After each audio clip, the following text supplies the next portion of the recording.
ஈரானுக்கும் சிரியாவில தற்போது ஆட்சியை கைப்பற்றியிருக்கக்கூடிய இந்த கிளர்ச்சி படைகளுக்கும் இடையிலான ஒரு முருகன் நிலை இருந்து கொண்டே இருக்கிறது. ஈரானுடைய டமஸ்கஸ்ல இருந்த தூதுவர் ஆலயம் அடித்து நொறுக்கப்பட்டிருக்கிறது. கடந்த 9 ஆண்டுகளுக்கு மேலாக சிரியாவினுடைய சிறைகளிலே சிறை வைக்கப்பட்டிருந்த பாலஸ்தீன விடுதலை அமைப்பினுடைய சிரியாவுக்கான தலைவராக செயல்பட்ட சகோதரர் மாமூன் அல் ஜலூலி என்பவர் இன்றைக்கு உடனடியாக விடுதலை செய்யப்பட்டிருக்கிறார். குறிப்பாக நாளைய தினம் செவ்வாய்க்கிழமை பெஞ்சமின் நெதன்யாகு இஸ்ரேலிய பிரதமருக்கு எதிராக டெல் அவீவ்ல இருக்கக்கூடிய ஒரு நீதிமன்றத்தினுடைய அண்டர் கிரவுண்ட்ல பங்கருக்குள்ள அதிரடி விசாரணைகள் ஆரம்பிக்கப்பட இருக்கிறது. எங்களுக்கு தேவையான மனிதாபிமான உதவிகளை தர வேண்டும். அளிக்கப்பட்ட இடங்களை மீள்கட்டுமானம் செய்வதற்குரிய அனைத்து ஏற்பாடுகளையும் அமெரிக்கா தலைமையிலான அனைவரும் எங்களுக்கு செய்து தர வேண்டும். ஆல்ரெடி பாலஸ்தீன விடுதலை அமைப்பை சேர்ந்தவர்களும் அதே போன்று அமெரிக்கா உள்ளிட்ட நாடுகளும் ஒப்புக்கொண்ட ஒரு விதிதான். அதுல தான் சிறு சிறு திருத்தங்களோட தற்போது ஒப்புதல் வந்திருக்கிறது என்பதை புரிய முடிகிறது. இன்றைக்கு வழக்கு அவருடைய லாயர்களோட சட்டத்தரணிகளோட ஆஜராகி இருக்கக்கூடிய காட்சிகளும் இன்றைக்கு வெளியாகி இருக்கின்றன. குறிப்பாக யுஎஸ், அமெரிக்கா, பிரான்ஸ், பிரிட்டானியா உள்ளிட்ட நாடுகள் HTS என்கிற இன்றைக்கு சிரியாவை கைப்பற்றி இருக்கக்கூடிய அமைப்பினுடைய தலைவரையும் அமைப்பு சார்ந்தவர்களையும் தீவிரவாத பட்டியலில் இருந்து நீக்குவதற்கு கலந்தாலோசித்துக் கொண்டிருக்கிறோம் என்ற செய்திகளையும் சொல்லியிருக்கிறார்கள். அசாதினுடைய ஆட்சியை கவிழ்த்தவர்கள் கூட இதை எதையுமே அளிக்கல. ஆனா ஏன் இஸ்ரேல் போய் அழிச்சிட்டு இருக்காங்கங்கறத நாம இங்க கவனிக்கணும். நீங்க பார்க்கலாம், இன்றைக்கு பெஞ்சமின் நெதன்யாகு குண்டு துளைக்க முடியாத கூண்டுக்குள் நின்று விசாரணையில் ஆஜராகி இருக்கிறார். இந்த ரெண்டு பேரையுமே நம்ம எடுத்துக்கிட்டோம்னா நேருக்கு நேர் முரண்பட்ட பிரிவுகளாக இருக்கிற போதும் அமெரிக்காவுடைய தலையீட்டினால் இரண்டு தரப்பினரும் சமாதான உடன்படிக்கையை மேற்கொண்டிருக்கிறார்கள் என்று அறிவிக்கப்பட்டிருக்கிற அதே நேரத்தில் இன்றைக்கு ஆயத்துல்லா அலி காமனி ஊடகங்களுக்கு மிக முக்கியமான ஒரு பேச்சை பேசியிருக்கிறார். ஐநாவுடைய பொதுச்சபையில் இந்த வாக்கெடுப்பு நிரந்தர யுத்த நிறுத்தம் என்ற வார்த்தையோடு வெற்றி பெற்றிருக்கிறது. அந்த தீர்மானத்தை உலகத்தில் இருக்கக்கூடிய 158 நாடுகள் ஆதரித்திருக்கிற அதே நேரம் 9 நாடுகள் எதிர்த்திருக்கின்றன. 13 நாடுகள் தீர்மானத்தில் கலந்து கொள்ளவில்லை. சயீத் ஜூதா அவர்கள் இன்றைக்கு கொல்லப்பட்டிருக்கிறார், ஷஹீதாகி இருக்கிறார். இஸ்ரேலிய ஆக்கிரமிப்பு பயங்கரவாத ராணுவம் சிரியாவினுடைய ராணுவ நிலைகளை நோக்கி நடத்தியிருக்கக்கூடிய தாக்குதலுடைய ஒரு காட்சியை தான் பார்க்கிறீங்க. பாலஸ்தீனம், குறிப்பாக காசாவினுடைய விடுதலை உடனடியாக நிறைவேற்றப்பட வேண்டியது. பாலஸ்தீன மக்களுக்கு விடுதலை கொடுப்பதற்காக நாம் அனைவரும் ஒன்றிணைந்து செயல்பட வேண்டும் என்கிற அறிவிப்பை சீனாவினுடைய வெளிவிவகார அமைச்சர் விடுத்திருக்கிறார். முஃபீத் அப்துல் காதர் என்பவர் தான் அமெரிக்காவுடைய சிறைச்சாலைகளில் இருந்து 20 ஆண்டுகளுக்கு பிறகு வெளியேற்றப்பட்டிருக்கிறார், விடுதலை செய்யப்பட்டிருக்கிறார். பாலஸ்தீன அப்பாவிகளுக்காக அமெரிக்காவிலே செயல்பட்ட மிகப்பெரிய தொண்டு நிறுவனம் பாலஸ்தீனிய நிர்வாகம் தேசிய நோக்கத்தை வலுப்படுத்த வேண்டுமே தவிர இதுபோன்று மேற்கு கரையில் இருக்கக்கூடிய களத்தளபதிகளையும் சுதந்திர போராளிகளையும் கொன்றொழிப்பதில் கவனம் செலுத்தக்கூடாது. அந்த வீடியோவில் கடைசியாக வெளியிடக்கூடிய செய்தியை தான் நீங்க பாக்குறீங்க.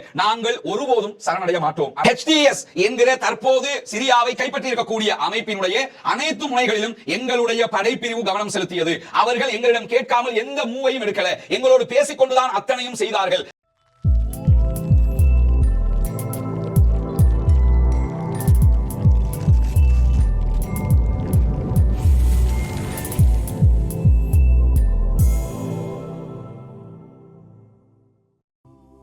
Hi friends, welcome back to SJ Tamil Nadu செய்திகள் and நான் உங்கள் SJ. Hi friends, நம்ம சேனல்ல எப்பவுமே ரஸ்மின் MIC பத்தின வீடியோவோ இல்லாட்டி ரஸ்மின் MIC அவர்கள் போட்ட வீடியோவோ எடுத்து நம்ம சேனல்ல ஷேர் பண்ணும்போது அது நல்ல வியூஸ் போகுது.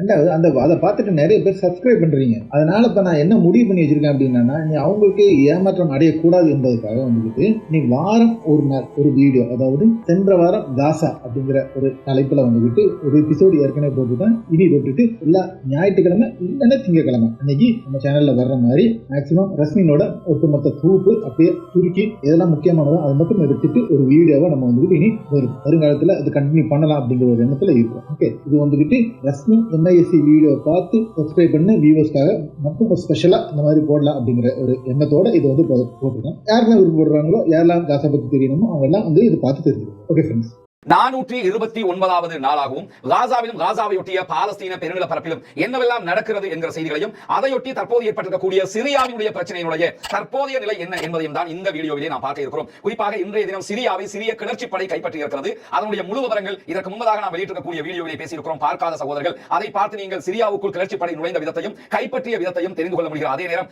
இந்த வீடியோவில் காசாவில் என்ன நடக்கிறது என்பதோடு சேர்த்து சிரியாவினுடைய தற்போதைய நிலையை தான் பார்க்க இருக்கிறோம். இப்படியான நிலையில காசாவில் இருக்கக்கூடிய பாலஸ்தீன விடுதலை போராட்ட ராணுவத்தினரும் இன்றைக்கு மீண்டும் தாக்குதல்களை தொடர்ந்து நடத்தி வருகிறார்கள். குறிப்பாக கடந்த 3 நாட்களாக வடக்கு காசா தெற்கு காசாவுக்கு இடையில இருக்கக்கூடிய நெட்சாரிம் காரிடோர் என்று சொல்லப்படக்கூடிய பகுதி, இந்த பகுதிகளில் தான் இஸ்ரேல் தன்னுடைய ராணுவ தளவாடங்களை ஆயுதங்களை கொண்டு வந்து சேமித்து வைக்கக்கூடிய பகுதியாக இருக்கிறது.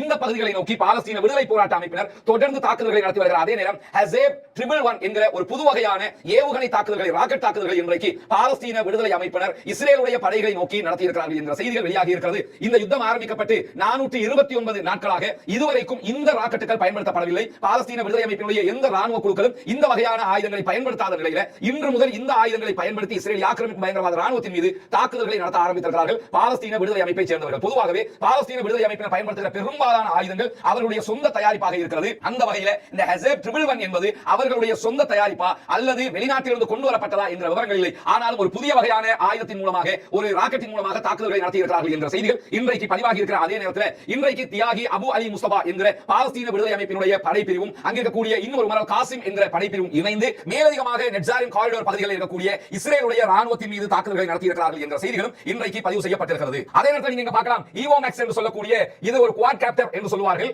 கண்காணிக்கக்கூடிய ஒரு ட்ரோனாகவும் இது செயல்படும். அதே நேரம் பொதுமக்களை நோக்கி தாக்குதல் நடத்துகிற ஒரு ட்ரோனாகவும் இது பயன்படுத்தப்படும். பறந்து கொண்டே மக்கள் மீது ஷூட்டிங் பண்ணுவாங்க, அதே போன்று வீடியோ கவரேஜும் பண்ணுவாங்க. அந்த மாதிரியான ஒரு முக்கியமான ட்ரோன் ஒன்றை இன்றைக்கு தரையிறக்கி இருக்கிறது பாலஸ்தீன விடுதலை அமைப்பு என்கிற ஒரு செய்தி அவர்கள் வீடியோவாக வெளியிட்டிருக்கிறது மட்டுமல்லாமல் இன்றைக்கு 3 வீடியோக்களை பாலஸ்தீன விடுதலை போராட்ட அமைப்பினர் வெளியிட்டிருக்கிறார்கள். 3 வீடியோக்களிலும் கிட்டத்தட்ட 4 மெர்காவா டேங்குகள் அளிக்கப்பட்டிருக்கிற அதே நேரம் 4க்கு மேற்பட்ட மேலதிக ராணுவ வெஹிக்கிள்ஸும் அளிக்கப்பட்டிருக்கிறது. மொத்தம் 8 ராணுவ வாகனங்களை இன்றைக்கு அளித்திருக்கிறார்கள். அது தொடர்பான வீடியோக்களையும் அவர்கள் இன்றைக்கு வெளியிட்டிருப்பதை அவர்களுடைய தளங்களில் அல் ஜஸீராவினுடைய அரபு பக்கத்திலும் போய் பார்க்க முடிகிறது. எது எப்படி போனாலும் பாலஸ்தீன விடுதலை போராட்ட அமைப்பினர் தங்களுடைய தாக்குதல்களை தொடர்ந்து கொண்டே இருக்கிறார்கள். பாலஸ்தீனத்திற்குள் இடைவிடாத வான்வழி தாக்குதல்களையும் இஸ்ரேலிய ஆக்கிரமிப்பு பயங்கரவாத ராணுவமும் தொடர்ந்து நடத்தி வருகிறது என்பதை நாம் இங்கே கவனிக்க கடமைப்பட்டிருக்கிறார். அதே நேரத்தில் இன்றைக்கும் பாலஸ்தீனத்திற்கு ஆதரவாக யமன்ல இருந்து போராடக்கூடிய ஹூதிகளுடைய படைப்பிரிவு இஸ்ரேலுடைய ஆக்கிரமிக்கப்பட்டிருக்கக்கூடிய பாலஸ்தீனம் இஸ்ரேலிய பகுதிகள் மீது ஏவுகணை தாக்குதல்களை நடத்தி இருக்கிறார்கள். அந்த ஏவுகணைகளை இடைமறிக்க முடியாமல் அது இஸ்ரேலுடைய பகுதிகளை தாக்கி இருக்கிறது என்ற செய்திகள் வெளியாகி இருக்கிற அதே நேரம் யமனுடைய ஹூதிகளோடு இணைந்து ஈராக்கில் இருக்கக்கூடிய படைப்பிரிவும் இன்றைய தினம் இஸ்ரேலுடைய ஐலாது துறைமுகத்தின் மீது தாக்குதல் நடத்தி இருக்கிறார்கள் என்ற செய்திகளும் பதிவு செய்யப்பட்டிருக்கிறது. எப்படியும் எது எப்படி போனாலும் பாலஸ்தீனத்திற்கு ஆதரவான தங்களுடைய உறுதியான நிலைப்பாட்டிலே யமன்ல இருக்கக்கூடிய ஹூதிகள் தாக்குதல்களை நடத்துகிற அதே நேரத்தில் மீண்டும் ஈராக்கில் இருக்கக்கூடிய படைப்பிரிவினரும் இஸ்ரேலுக்கு எதிரான தாக்குதல்களை ஆரம்பித்திருக்கிறார்கள் என்ற செய்திகளும் இன்றைக்கு வெளியாகி இருக்கிறது.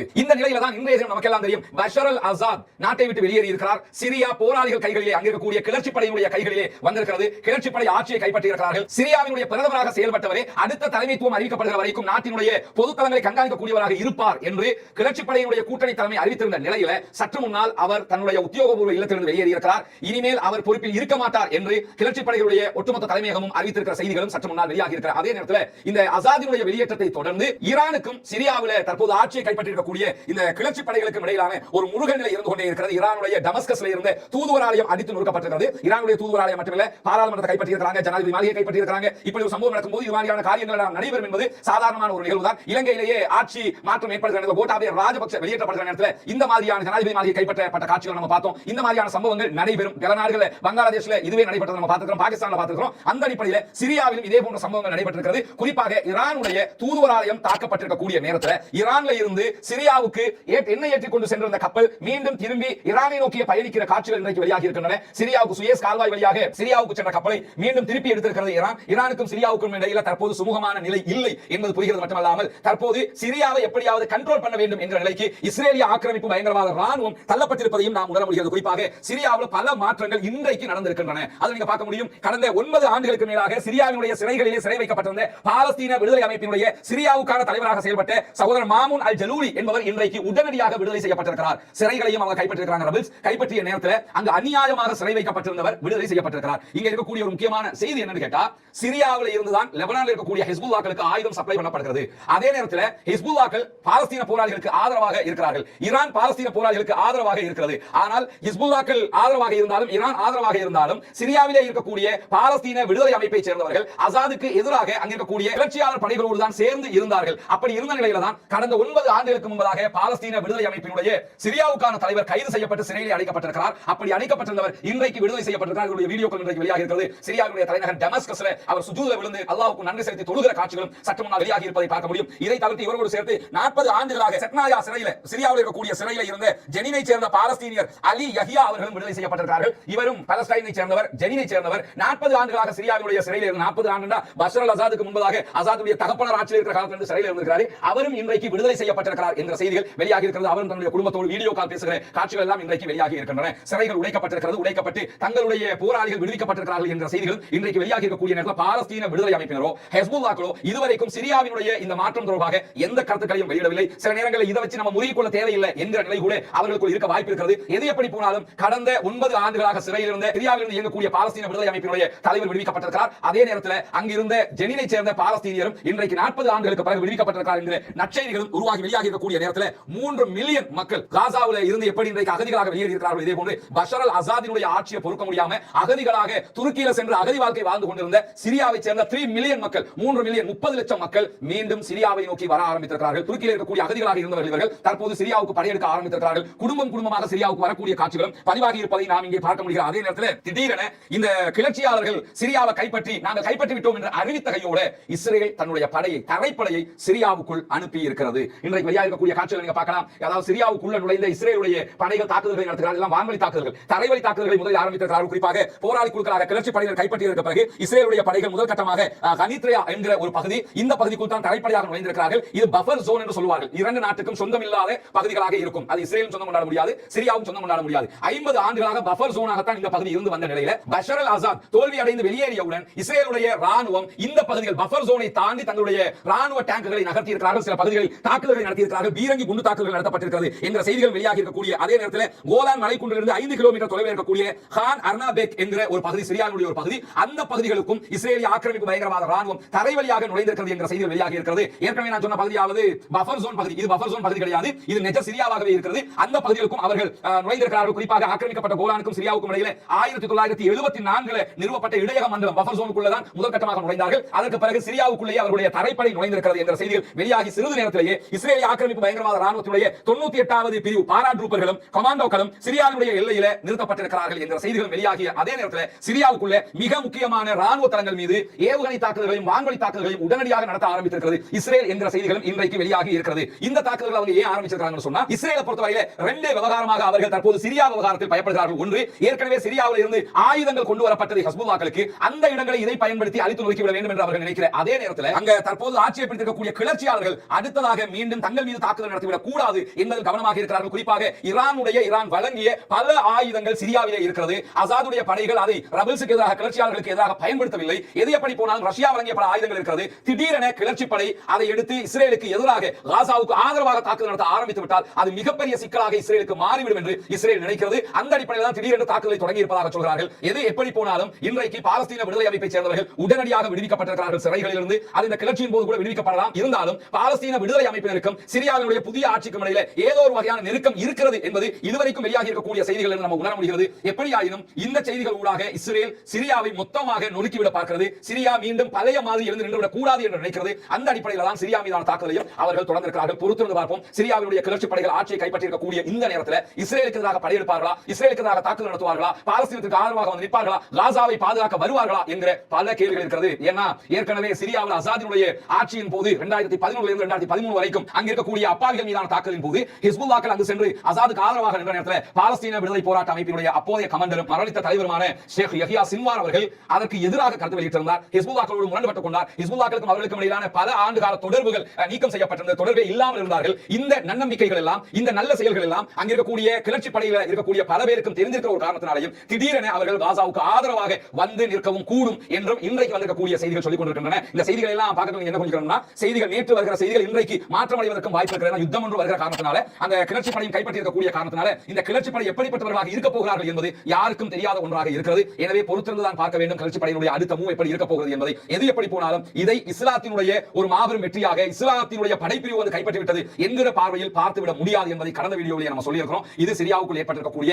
ஆயுத ரீதியிலான கிளர்ச்சி படையினுடைய வெற்றியை தவிர வேறு எந்த விதமான வெற்றிகளும் கிடையாது. பொறுத்திருந்து பார்ப்போம். அந்த படைப்பிரிவுகளும் அந்த கிளர்ச்சியாளர்களும் சிரியாவை மீட்டெடுத்ததாக சொல்லுகிறவர்களும் பாலஸ்தீனத்திற்காக வருவார்களா, பாலஸ்தீனத்தை மீட்டெடுப்பார்களா, பாலஸ்தீனத்துக்கு ஆதரவாக குரல் கொடுப்பார்களா, இஸ்ரேலுக்கு எதிராக நிற்பார்களா என்பதெல்லாம் பொறுத்திருந்து தான் பார்க்க வேண்டும். 430வது நாளாகவும் காசாவிலே என்ன நடக்கிறது, காசாவையொட்டிய பாலஸ்தீன பெருநிலப்பரப்பிலே என்னவெல்லாம் நடக்கிறது என்கிற செய்திகளை தான் இன்றைய வீடியோவிலும் நாம் பார்க்க இருக்கிறோம். நமக்கெல்லாம் தெரியும், ஒரு ஆண்டை தாண்டி தற்போதைய யுத்தம் முழுமூச்சோடு இஸ்ரேலிய ஆக்கிரமிப்பு பயங்கரவாத ராணுவத்தினால் காசாவிலே முன்னெடுக்கப்பட்டுக் கொண்டிருக்கின்றது. இந்த யுத்தத்தை நிறுத்த வேண்டும் என்று பல நாடுகளும் கோரிக்கை விடுத்துக் கொண்டிருக்கக்கூடிய நேரத்திலும் அதையெல்லாம் காதிலே வாங்கிக் கொள்ளாமல் முழுமையாக காசாவினுடைய அனைத்து கட்டடங்களையும் அழித்து நொறுக்கி இருக்கிறது இஸ்ரேலிய ஆக்கிரமிப்பு ராணுவம். அதே நேரத்தில் காசாவில் இருக்கக்கூடிய 25 லட்சம் மக்களும் இதனூடாக ஒட்டுமொத்தமாக பாதிக்கப்பட்டிருக்கிறார்கள் என்பதோடு இதுவரைக்கும் 46,000 அப்பாவிகள் கொல்லப்பட்டிருக்கிறார்கள், ஷஹீதாகி இருக்கிறார்கள்.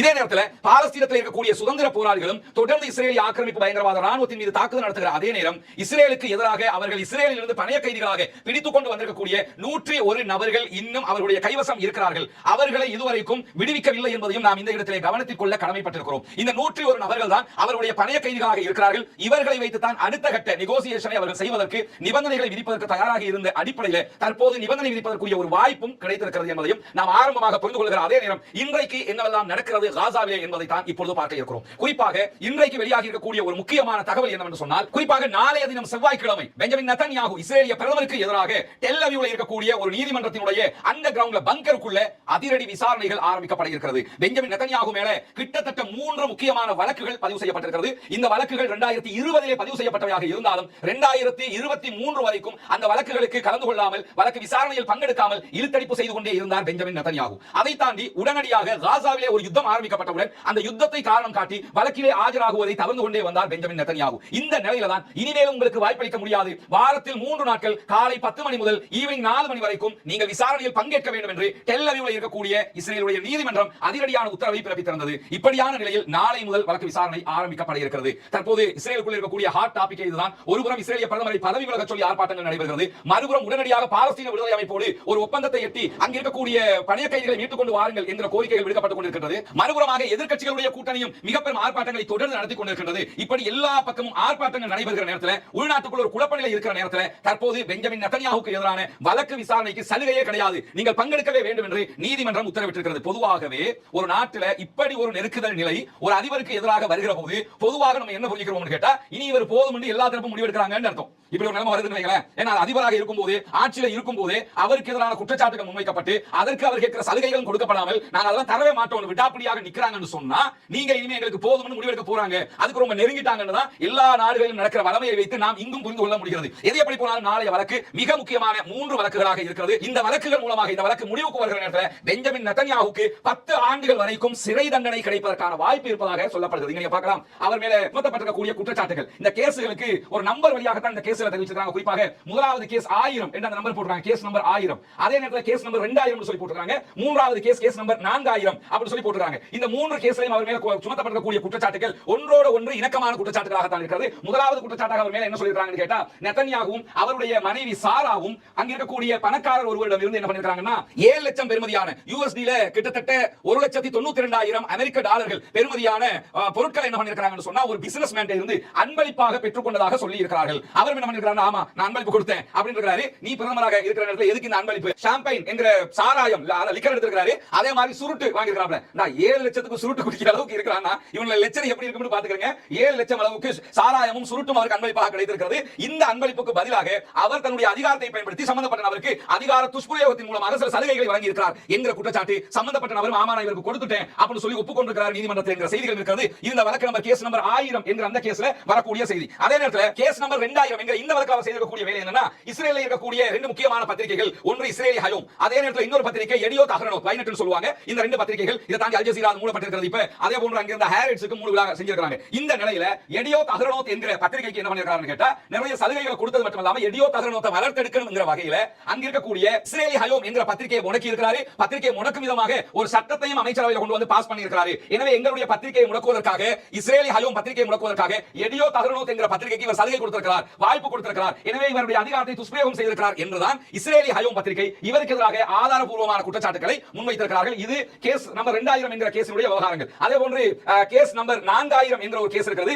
இதிலேயும் அவர் ஃபேவர் பண்ணியிருக்கிறார். என்ன ஃபேவர் பண்ணியிருக்காருன்னு சொன்னா, ஊழல் செய்திருக்கிறார், அதே போன்று ஃப்ராடுத்தனம் பண்ணியிருக்கிறார் என்கிற குற்றச்சாட்டு முன்வைக்கப்பட்டிருக்கிறது. இவர் தகவல் தொடர்புத்துறை அமைச்சராக இருந்த நேரத்தில் தன்னுடைய அமைச்சர் பதவியை பயன்படுத்திக் கொண்டு என்ன செஞ்சிருக்காருன்னா, வாலா என்கிற ஒரு நியூஸ் சேனல் இருக்கிறது. அந்த சேனல்ல ஹெட்டுக்கு தேவையான சலுகைகளை வழங்கி வேறு ஒரு பத்திரிகைக்கு எதிராக இந்த சேனலை வளர்த்தெடுக்கிற வேலைகளையும் செய்திருக்கிறார் என்று இப்படி 3 விதமான குற்றச்சாட்டுகள் ஃப்ராடுத்தனம் பண்ணியிருக்கிறார். சாராயத்தையும் சுருட்டையும் லஞ்சமாக வாங்கி இருக்கிறார். இந்த மாதிரியான குற்றச்சாட்டுகள் இந்த மேல வைக்கப்பட்டிருக்கிறது. இந்த குற்றச்சாட்டுகள் தொடர்பான விசாரணைகள் தான் நாளையில் இருந்து ஆரம்பிக்கப்பட இருக்கிறது. ஒரு வாரத்திற்கு 3 நாட்கள் காலை 10 மணியிலிருந்து ஈவினிங் 4 மணி வரைக்கும் நேரடியாக அவர் அங்கே அப்பியர் ஆக வேண்டும். அப்பியர் ஆகிறது மட்டுமல்லாம அந்த வழக்கு ஒரு பங்கருக்கு கீழே அண்டர் கிரவுண்ட்ல தான் நடக்கிறது. காரணம் என்னன்னா, நான் வரும்போது பாதுகாப்பு பிரச்சனை இருக்குது, எனக்கு பாலஸ்டைன்ல அடிச்சிருவாங்க, தாக்கம் நடத்திடுவாங்க என்ற காரணத்தை அவர் சொல்லிட்டு இருந்தாரு. அது மேல இருந்தா தானே அடிப்பாங்க, பயப்படுவாங்க, அண்டர் கிரவுண்ட்ல வச்சிருவோம், எப்படியாவது விசாரணை முடிக்கணும்னு சொல்லி தெளிவாக இஸ்ரேலுடைய நீதிமன்றம் இவருக்கு அழைப்பு விடுத்திருக்கிறது. எல்லா பக்கமும் சுற்றி வளைக்கப்படுகிற நெதன்யாகு அப்பாவிகளுக்கு செய்த அநியாயம், அவர்கள் கேட்ட பிரார்த்தனைகள், பாதிக்கப்பட்டவருடைய துஆ, இப்படி அனைத்து தரப்பிலும் இறைவனுடைய தண்டனையில் மறுமையில் தப்ப முடியாது, இந்த உலகத்திலும் நீதி நியாயத்திற்கு முன்பதாக தப்புவதற்கு வாய்ப்பில்லை என்கிற நிலை அவருக்கு கிடைக்க வேண்டும் என்பதுதான் அனைவருடைய நியாயமான நம்பிக்கை கொண்டு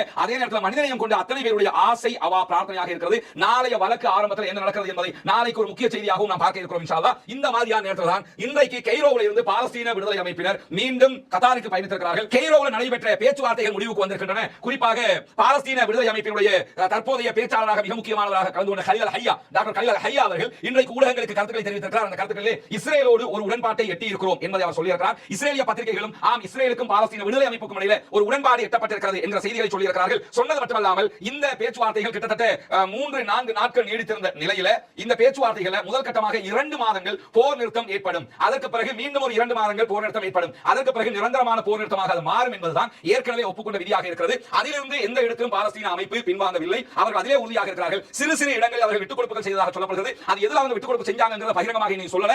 ஆனாலும் எதுல விட்டு கொடுக்க கூடாதோ அதுல அவங்க விட்டு கொடுக்கலங்கிறது தெளிவாக. ஏன்னா ஹலில் ஹையா இன்னைக்கு கொடுக்கக்கூடிய பேட்டியில் என்ன சொல்றாருன்னா, பாலஸ்தீனத்திலிருந்து மொத்தமாக இஸ்ரேல் ராணுவம் வெளியேற வேண்டும், எங்களுக்கு தேவையான மனிதாபிமான உதவிகளை தர வேண்டும், அளிக்கப்பட்ட இடங்களை மீள்கட்டுமானம் செய்வதற்குரிய அனைத்து ஏற்பாடுகளையும் அமெரிக்கா தலைமையிலான அனைவரும் எங்களுக்கு செய்து தர வேண்டும், அதே போன்று நிரந்தர யுத்த நிறுத்தம் பெர்மனன்ட் சீஸ்ஃபயர் என்பதை ஒப்புக்கொள்ள வேண்டும் என்பதுதான் எங்களுடைய கோரிக்கையாக இருந்தது. இதற்கு அவர்கள் ஒப்புக்கொண்டிருக்கிறார்கள் என்கிற விதமாகத்தான் இவர் கருத்தை சொல்லியிருக்கிறார். இஸ்ரேல் ஆம் நாங்கள் ஒரு ஒப்பந்தத்திற்கு வந்திருக்கிறோம் என்பதை சொல்லியிருக்கிறார்கள். இரண்டு தரப்பும் நிபந்தனைகளை நம்ம வெளியே போடல, ஆனா நாங்க போட்டுக்கிற நிபந்தனைகள் இது முதன்மையானது என்று இவர் ஹலில் ஹையா அவர்கள் இன்றைக்கு சொல்லியிருக்கிறார்கள். ரெண்டு பேரும் இணைஞ்சு அதே நேரத்தில் எகிப்து கத்தார் இப்படி அத்தனை பேரும் இணைஞ்சு கூட்டாக இதுதான் என்று வெளியே இன்னும் போடல. ஆனா இவர் என்ன சொல்றாருன்னா, இந்த முடிவுக்கு தான் வந்திருக்கிறோம் ஹலில் ஹையா அவங்க சொல்லியிருக்காங்க. பெரும்பாலும் அந்த முடிவுக்கு வராம அவங்க சொல்ல மாட்டாங்க. ஆல்ரெடி பாலஸ்தீன விடுதலை அமைப்பை சேர்ந்தவர்களும் அதே போன்று அமெரிக்கா உள்ளிட்ட நாடுகளும் ஒப்புக்கொண்ட ஒரு விதிதான். அதுலதான் சிறு சிறு திருத்தங்களோட தற்போது ஒப்புதல் வந்திருக்கிறது என்பதை புரிய முடிகிறது. எது எப்படி போனாலும் 101 பணைய கைதிகள் இருக்கிறார்கள். அவர்களை விடுவித்துக் கொள்ள வேண்டும் என்றால் பாலஸ்தீன விடுதலை அமைப்பின் கட்டுப்பாடுகளுக்கு அவர்கள் வந்துதான் ஆக வேண்டும். அவர்களை மொத்தமாக விடுவித்து முடிக்கின்ற போது நிரந்தரமான யுத்த நிறுத்தம் என்கிற நிலை எட்டப்பட்டுவிடும். இந்த இடத்துல இந்த கடந்த கால பேச்சுவார்த்தைகள்ல ஒரு பேச்சுவார்த்தை ஒரு நிபந்தனை என்ன இருந்ததுன்னு சொன்னா, இடைப்பட்ட நாட்கள்ல இஸ்ரேலால தாக்குதலுக்கு உள்ளாகி இருக்கக்கூடிய இஸ்ரேல் தாக்குதலுக்கு உள்ளாகி மரணித்திருக்கக்கூடிய பணைய கைதிகள் இருக்கிறார்கள். அவருடைய பாடி பாலஸ்தீன விடுதலை அமைப்பிடத்தில் இருக்குது, அவருடைய உடல்கள் இருக்கின்றன. அந்த உடல்களை திருப்பி கொடுப்பது எந்தெந்த டேட்ல அது கொடுக்கப்படும் என்கிற நிபந்தனைகள் அதில் உள்ளடக்கப்பட்டிருந்தது. ஆனால் புதிய நிபந்தனைகள்ல பாலஸ்தீன விடுதலை போராட்ட அமைப்பினுடைய தலைவர் ஜெனரல் யஹ்யா சின்வார் அவர்களுடைய ஜனாசா தற்போது இஸ்ரேல் இடத்தில் இருக்கிறது. அதை மீண்டும் இவர்கள் எடுப்பார்களா, அவர்கள் இடத்தில் கொடுப்பார்களா, அது பேசப்பட்டதா என்கிற விவகாரங்கள் இன்னும் வெளிவரவில்லை. இந்த பேச்சுவார்த்தையுடைய விவகாரங்களை கத்தார் அல்லது எகிப்து பகிரங்கப்படுத்துகிற போது நமக்கெல்லாம் தெரிய வரும். பொறுத்திருந்து பார்ப்போம் என்ன நடக்கப் போகிறது என்பதை. முதல் கட்டமாக 2 மாத போர் நிறுத்தம் ஒன்றை கொண்டு வருவதற்குரிய மிக முக்கியமான ஒரு நிலைக்கு தள்ளப்பட்டிருக்கிறார்கள், வந்திருக்கிறார்கள் என்கிற நிலை நமக்கு தெரிய வருகிறது. இதே நேரம் இன்றைக்கு யமன்ல இருக்கக்கூடிய ஹவுதிகள் தாக்குதலை நடத்தியிருக்கிறார்கள் இஸ்ரேல் மீது. அந்த தாக்குதல் ஹிட் ஆகி இருக்கக்கூடிய காட்சிகளும் வெளியாகி இருப்பதை நீங்க பார்க்க முடியும். இங்க நீங்க பாத்தீங்கன்னா இஸ்ரேலுடைய அஷ்டோத் பகுதிகளில் இருக்கக்கூடிய ஒரு மாடி கட்டிடத்துல அவருடைய ட்ரோன் தாக்குதல் நடத்தப்பட்ட காட்சியை தான் நீங்க பாக்குறீங்க. ட்ரோன் அட்டாக்ல மாடி தீப்பிடிக்க ஆரம்பிக்கிற முதன்மை காட்சிகள் வெளியாகி இருக்கிறது. பின்னால் இந்த கட்டிடத்தில் எவ்வளவு சேதங்கள் வந்தன என்கிற செய்திகள் எதுவுமே வெளிப்படையாக வெளியாகவில்லை. அதை வெளியாக்குகிற நிலையிலும் இஸ்ரேல் இருக்க மாட்டார்கள் என்பது நமக்கு தெரியும். இப்படியான ஒரு தாக்குதல் நிலை உருவாகி இருக்கக்கூடிய நேரத்தில் தான் 31வது நாளாகவும்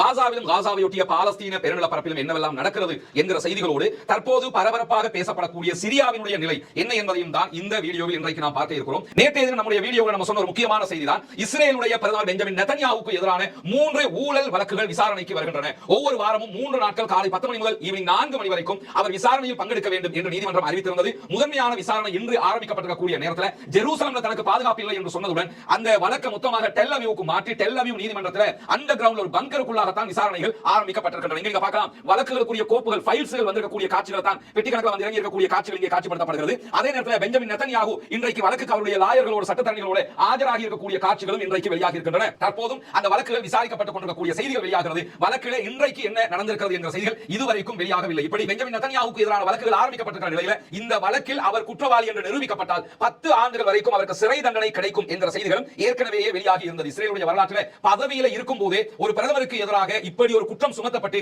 அது விசாரணைக்கு எடுக்கப்பட்டதும் வரலாற்றில் பெஞ்சமின் நெதன்யாஹுவுக்கு எதிராகத்தான் என்பதுதான் வரலாற்று நிகழ்வாக மாறி இருக்கிறது இஸ்ரேலுக்குள்ள. பொதுவாகவே நமக்கு தெரியும், அதிகாரத்தில் ஒருத்தர் இருக்கிற வரைக்கும் அவருக்கு எதிராக வழக்குகள் தாக்கல் செய்ய மாட்டார்கள். தாக்கல் செய்தாலும் அது விசாரணைக்கு வரும் பல நாடுகளில் இப்படியான நிலைகளை நம்ம காண முடியும். குறிப்பாக ஒருவர் பதவியில் இருக்கும் போதே இப்படியான விசாரணைகள் வருகிறது என்று சொன்னால் பெரும்பாலும் அது அவருக்கு எதிராகத்தான் போய் முடியும் என்பதை கடந்த காலத்தில் பார்த்திருக்கிறோம். தமிழகத்திலே முன்னாள் முதலமைச்சராக இருந்த ஜெயலலிதா மீது இப்படியான ஒரு ஊழல் குற்றச்சாட்டு நிரூபிக்கப்பட்ட நிலையில் கர்நாடகா சிறையிலே முதலமைச்சராக இருக்கும் போதே அவர் சிறைவாசம் அனுபவிக்க நேர்ந்ததை எல்லாம் வரலாற்றில் பார்த்திருக்கிறோம். இப்படி ஒரு சில இடங்களில் அவர்கள் பதவியில் இருக்கும் போதே அவர்களுக்கு எதிரான குற்றச்சாட்டுகள் முன்வைக்கப்படுகிற போது அது நிரூபிக்கப்பட்டு அவர்கள் தண்டனையும் பெற்றிருக்கிறார்கள். பொறுத்திருந்து பார்ப்போம். நெதன்யாஹு விவகாரத்தில் இப்படி ஒரு நல்ல செய்தி வர வேண்டும் என்றுதான் அத்தனை பேரும் எதிர்பார்க்கிறார்கள். என்ன நடக்கிறது என்பதை அடுத்தடுத்த வழக்கு விசாரணைகளில் தான் முடிவாக நாம் பார்க்க முடியும். இதேபோன்று நார்த் காசா வடக்கு காசா பகுதிகளில் வீடுகளை தகர்த்து அழிப்பதற்காக பயன்படுத்துவதற்கு ஏற்றிக்கொண்டு வந்த ஆர்பிஜி ஷெல்கள் ஏற்றிக்கொண்டு வந்த வண்டி மீது வெஹிக்கிள் மேல நடத்தப்பட்ட தாக்குதல்களில் வண்டியும் முழுவதுமாக ஆயுதம் ஏற்றிக்கொண்டு வந்த வெஹிக்கிள் மொத்தமாக அழிக்கப்பட்டிருக்கிறது. அதிலே பயணித்த 4 இஸ்ரேலிய ஆக்கிரமிப்பு பயங்கரவாத ராணுவத்தைச் சேர்ந்தவர்கள் கொல்லப்பட்டிருக்கிறார்கள். 18 பேர் படுகாயம் அடைந்திருக்கிறார்கள் என்ற செய்திகள் வெளியாகி இருக்கிறது. கடந்த ஒரு 2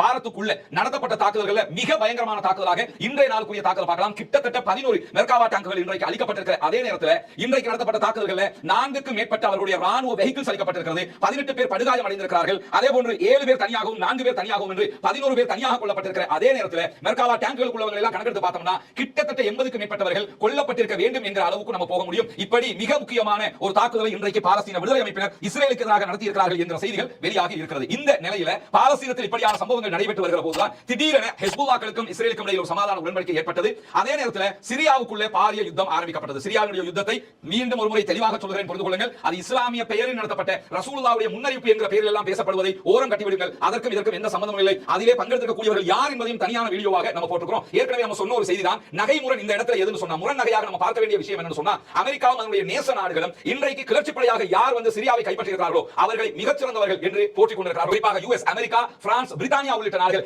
HTS என்கிற இன்றைக்கு சிரியாவை கைப்பற்றியிருக்கக்கூடிய அமைப்பினுடைய தலைவரையும் அமைப்பு சார்ந்தவர்களையும் தீவிரவாத பட்டியலிலிருந்து நீக்குவதற்கு கலந்தாலோசித்துக் கொண்டிருக்கிறோம் என்ற செய்திகளையும் சொல்லியிருக்கிறார்கள். நேற்றே நம்ம சொல்லியிருந்தோம், அமெரிக்கா அசாதினுடைய வீழ்ச்சிக்கு பின்னால் நாங்கள் இருந்தோம் என்றும் ஒப்புக்கொண்டிருக்கிறார்கள். எனவே இது எப்படியான ஒரு புரட்சி என்பதை நாம் மிக தெளிவாக புரிந்து கொள்ள முடிகிறது. அசாது வெளியேற்றப்பட வேண்டும், அசாதினுடைய ஆட்சி மாறணும்ங்கிறது எந்த மாற்று கருத்துமே கிடையாது யாருக்கும். ஆனால் மாற்றுவதற்கு முன்னின்றவர்கள் நல்லவர்களா, அவர்களுடைய பின்புலம் என்ன, அவர்கள் இதற்கு முன்பதாக எந்தெந்த இயக்கங்களில் இருந்தார்கள் என்பதெல்லாம் தனியான வீடியோவாக போட்டுக்கிறோம். அதை பார்க்கும்போது உங்களுக்கு புரிந்து கொள்ள முடியும். எனவே மிக தெளிவாக இந்த விவகாரத்தில் நாம் புரிந்துணர்வோடு இருக்க வேண்டும். சிரியாவினுடைய இந்த யுத்தத்திற்கும் நபிகள் நாயகம் ஸல்லல்லாஹு அலைஹி வஸல்லம் அவர்கள் சொல்லியிருக்கக்கூடிய சில செய்திகளுக்கு இடையிலே இருக்கக்கூடிய ஒற்றுமையும் புரிதலும் என்ன என்பதை இன்ஷா அல்லாஹ் நாளை மறுநாள் தனி வீடியோவாக மார்க்க கண்ணோட்டமாக வெளியிட இருக்கிறோம். அதிலே நீங்கள் பார்த்து முழுமையாக மார்க்கத்தினுடைய தெளிவுகளையும் இன்ஷா அல்லாஹ் புரிந்து கொள்ள முடியும். இந்த நிலையில என்ன நடக்கிறது சிரியாவுக்குள் என்பதை இன்றைக்கு நாம் புரிந்து கொள்ள வேண்டும். குறிப்பாக சிரியா மீது இஸ்ரேல் ஆக்கிரமிப்பு பயங்கரவாத ராணுவம் 3 நாட்களுக்குள் 310 இடங்கள் மீது உக்கிரமான தாக்குதல்களை நடத்தி இருக்கிறார்கள். எந்த அளவுக்கு தாக்குதல்கள் நடத்தி இருக்கிறாங்கன்னா, துறைமுகங்கள், விமான நிலையங்களை தாக்கி இருக்கிறார்கள். குறிப்பாக ராணுவ தளங்கள் மீது தாக்குதல் நடத்தி இருக்கிறார்கள். சிரியாவில் இருந்த ராணுவ ஹெலிகாப்டர்கள், ராணுவ விமானங்களை அழித்திருக்கிறார்கள். ராணுவ தளவாடங்கள் வைத்துக் கொண்டிருந்த பல இடங்கள், ஆர்ம்ஸ் உடைய ஆர்மியினுடைய வெஹிக்கிள்ஸ், அதே போன்ற ஆர்மியினுடைய வெப்பன் ஃபேக்டரிகள் எல்லாவற்றையுமே பல இடங்களில் அழித்திருக்கிறார்கள். அதே நேரத்தில் ராணுவத்தினுடைய கப்பல்களை அழித்திருக்கிறார்கள். துறைமுகங்களில் குண்டு தாக்குதல்களை நடத்தி இருக்கிறார்கள் என்ற செய்திகள் இன்றைக்கு வெளியாகி இருக்கிறது. நீங்க பார்க்கலாம் என்ன நடந்திருக்கிறது சிரியாவுக்குள்ள என்ற காட்சிகள் இங்கே வெளியாகி இருக்கிறது. இதை பார்க்க முடியும். இது சிரியாவுடைய ஒரு ராணுவ தளம். அந்த ராணுவ தளத்தில் இருந்த ஹெலிகாப்டர்கள் எல்லாம் அழிக்கப்பட்டிருக்கிற ஒவ்வொரு ஹெலிகாப்டரும் எவ்வளவு விலை வரும், அதை எப்படி அவங்க உண்டாக்கி இருப்பாங்கறத தாண்டி அசாதினுடைய ஆட்சி கவிழ்க்கப்பட வேண்டும். அது வேற விஷயம். அசாதினுடைய ஆட்சியை கவிழ்த்தவர்கள் கூட இதை எதையுமே அழிக்கல. ஆனா ஏன் இஸ்ரேல் போய் அழிச்சிட்டு இருக்காங்கங்கறத நாம இங்க கவனிக்கணும். இஸ்ரேல் அழிக்கிற போது இந்த நிமிடம் வரைக்கும் HTSஓ, அந்த ஆட்சியை பிடிச்சிருக்கிற கிளர்ச்சியாளர்களோ, அவர்களுக்கு ஆதரவாக இருந்த அமெரிக்காவோ, அவர்களுக்கு ஆதரவாக இருந்த மற்ற பிரிவுகளோ யாருமே இதை கண்டிக்கவும் இல்லை. அத்தனை பேரும் வரவேற்றுக் கொண்டிருக்கிறார்கள். பிரான்ஸ் வரவேற்கிறது, ஜெர்மன் வரவேற்கிறது, எல்லா அமெரிக்க நாடுகளும் வரவேற்கிறது. சில அரபு நாடுகள் பேருக்கு கண்டித்திருக்கிறார்கள். சவுதி அரேபியா, குவைத், பஹ்ரைன் இவங்க பேருக்கு கண்டிச்சிருக்காங்க. மற்ற எல்லா நாடுகளும் இதை கண்டுகொள்ளாமல் இருக்கிறது. குறிப்பாக சொல்ல போனால் HTS இதற்கு வாய் திறக்காமல் இருக்கிறார்கள். கிளர்ச்சி படையினர் அவங்க நாட்டை பிடிச்சிருக்காங்க. நாட்டை நாங்கள் வலுப்படுத்தப்போறோம், நாட்டை வளர்க்கப்போறோம் சொல்றாங்க. வளர்க்க போகிறோம் என்று களத்துக்கு வந்த பிறகு அந்த நாட்டில் இருந்த வளங்களை உள்ளே நுழைந்து தாக்கி கொண்டிருக்கிறது இஸ்ரேல். இதுவரைக்கும் வாய் திறக்காமல் அவர்கள் இருப்பது ஏன்? இதை சொல்ல வரேன்னா, நிறைய சகோதரர்கள் வாட்ஸ்அப்ல ஒரு வீடியோ பார்க்கறாங்க. டமாஸ்கஸ் பள்ளிக்குள் வைத்து கிளர்ச்சி படையினுடைய தலைவருடைய உருக்கமான உரை, இப்படி தான் நிறைய பேர் அபூபக்கர் பக்தாதியுடைய உரையை சொல்லி பரப்பிட்டு இருந்தாங்க. தீவிரவாதிகளின் தலைவர், பயங்கரவாதிகளுடைய தலைவருடைய வீடியோக்களை பரப்பினாங்க. இந்த வீடியோவை பரப்ப முன்னாடியும் அதை புகழ முன்னாடியும் ரொம்ப கவனமாக இருந்திருக்காங்க. இந்த இன்னைக்கு வந்திருக்கக்கூடிய கிளர்ச்சி படையினுடைய தலைவர் ஆல்ரெடி சிரியாவுக்கு வர்றதுக்கு முன்னாடி ஈராக்ல போய் நின்று பயங்கரவாதிகளோடு நின்று போராடியவர். இவரை பயங்கரவாத பட்டியலில் சேர்த்து வாண்டட் பட்டியலில் பல மில்லியன் தருவோம் இவரை கண்டுபிடிச்சாங்க அமெரிக்கா அறிவிச்சிருந்தாங்க. இன்னைக்கு அதே அமெரிக்கா அவர் நாங்கள் பயங்கரவாதி, அசாத் வரைக்கும் பயங்கரவாதி இல்ல என்று அறிவிக்கிறோம் என்ற நிலைக்கு வந்திருக்கிறார்கள். எனவே இதையெல்லாம் கவனித்து தான் எதையும் நீங்க வாட்ஸ்அப்ல பரப்பணும் அல்லது Facebookல பரப்பணும். நாளைக்கு இதுவே நமக்கு வினையாக வந்து நின்றுவிடும் என்பதையும் கவனித்துக் கொள்ளுங்கள். இது யாரையும் பயம் காட்டுவதற்காக சொல்லுகிற ஒரு செய்தி அல்ல. பயங்கரவாதம் எது, சுதந்திரவாதம் எது என்பதை மிக தெளிவாக பிரித்து நாம் புரிந்து கொள்ள வேண்டும். அறியாமல் எதையும் செய்துவிட கூடாது என்பதற்காகத்தான் இந்த செய்திகளை நாம் சொல்லிட்டு இருக்கிறோம். அது ஒரு நாட்டில் நடக்கிற புரட்சி. அந்த புரட்சியினுடைய சரிவிலைகளை நம்ம புரிஞ்சுக்கிறதுக்கு கொஞ்சம் காலம் எடுக்கும். அது வரைக்கும் அமைதியாக இருப்பதே மிகவும் தெளிவானது என்பதையும் புரிந்து கொள்ளுங்கள். இங்க நீங்க பார்க்கலாம் ஹெலிகாப்டர்கள் அழிக்கப்பட்டிருக்கிறது.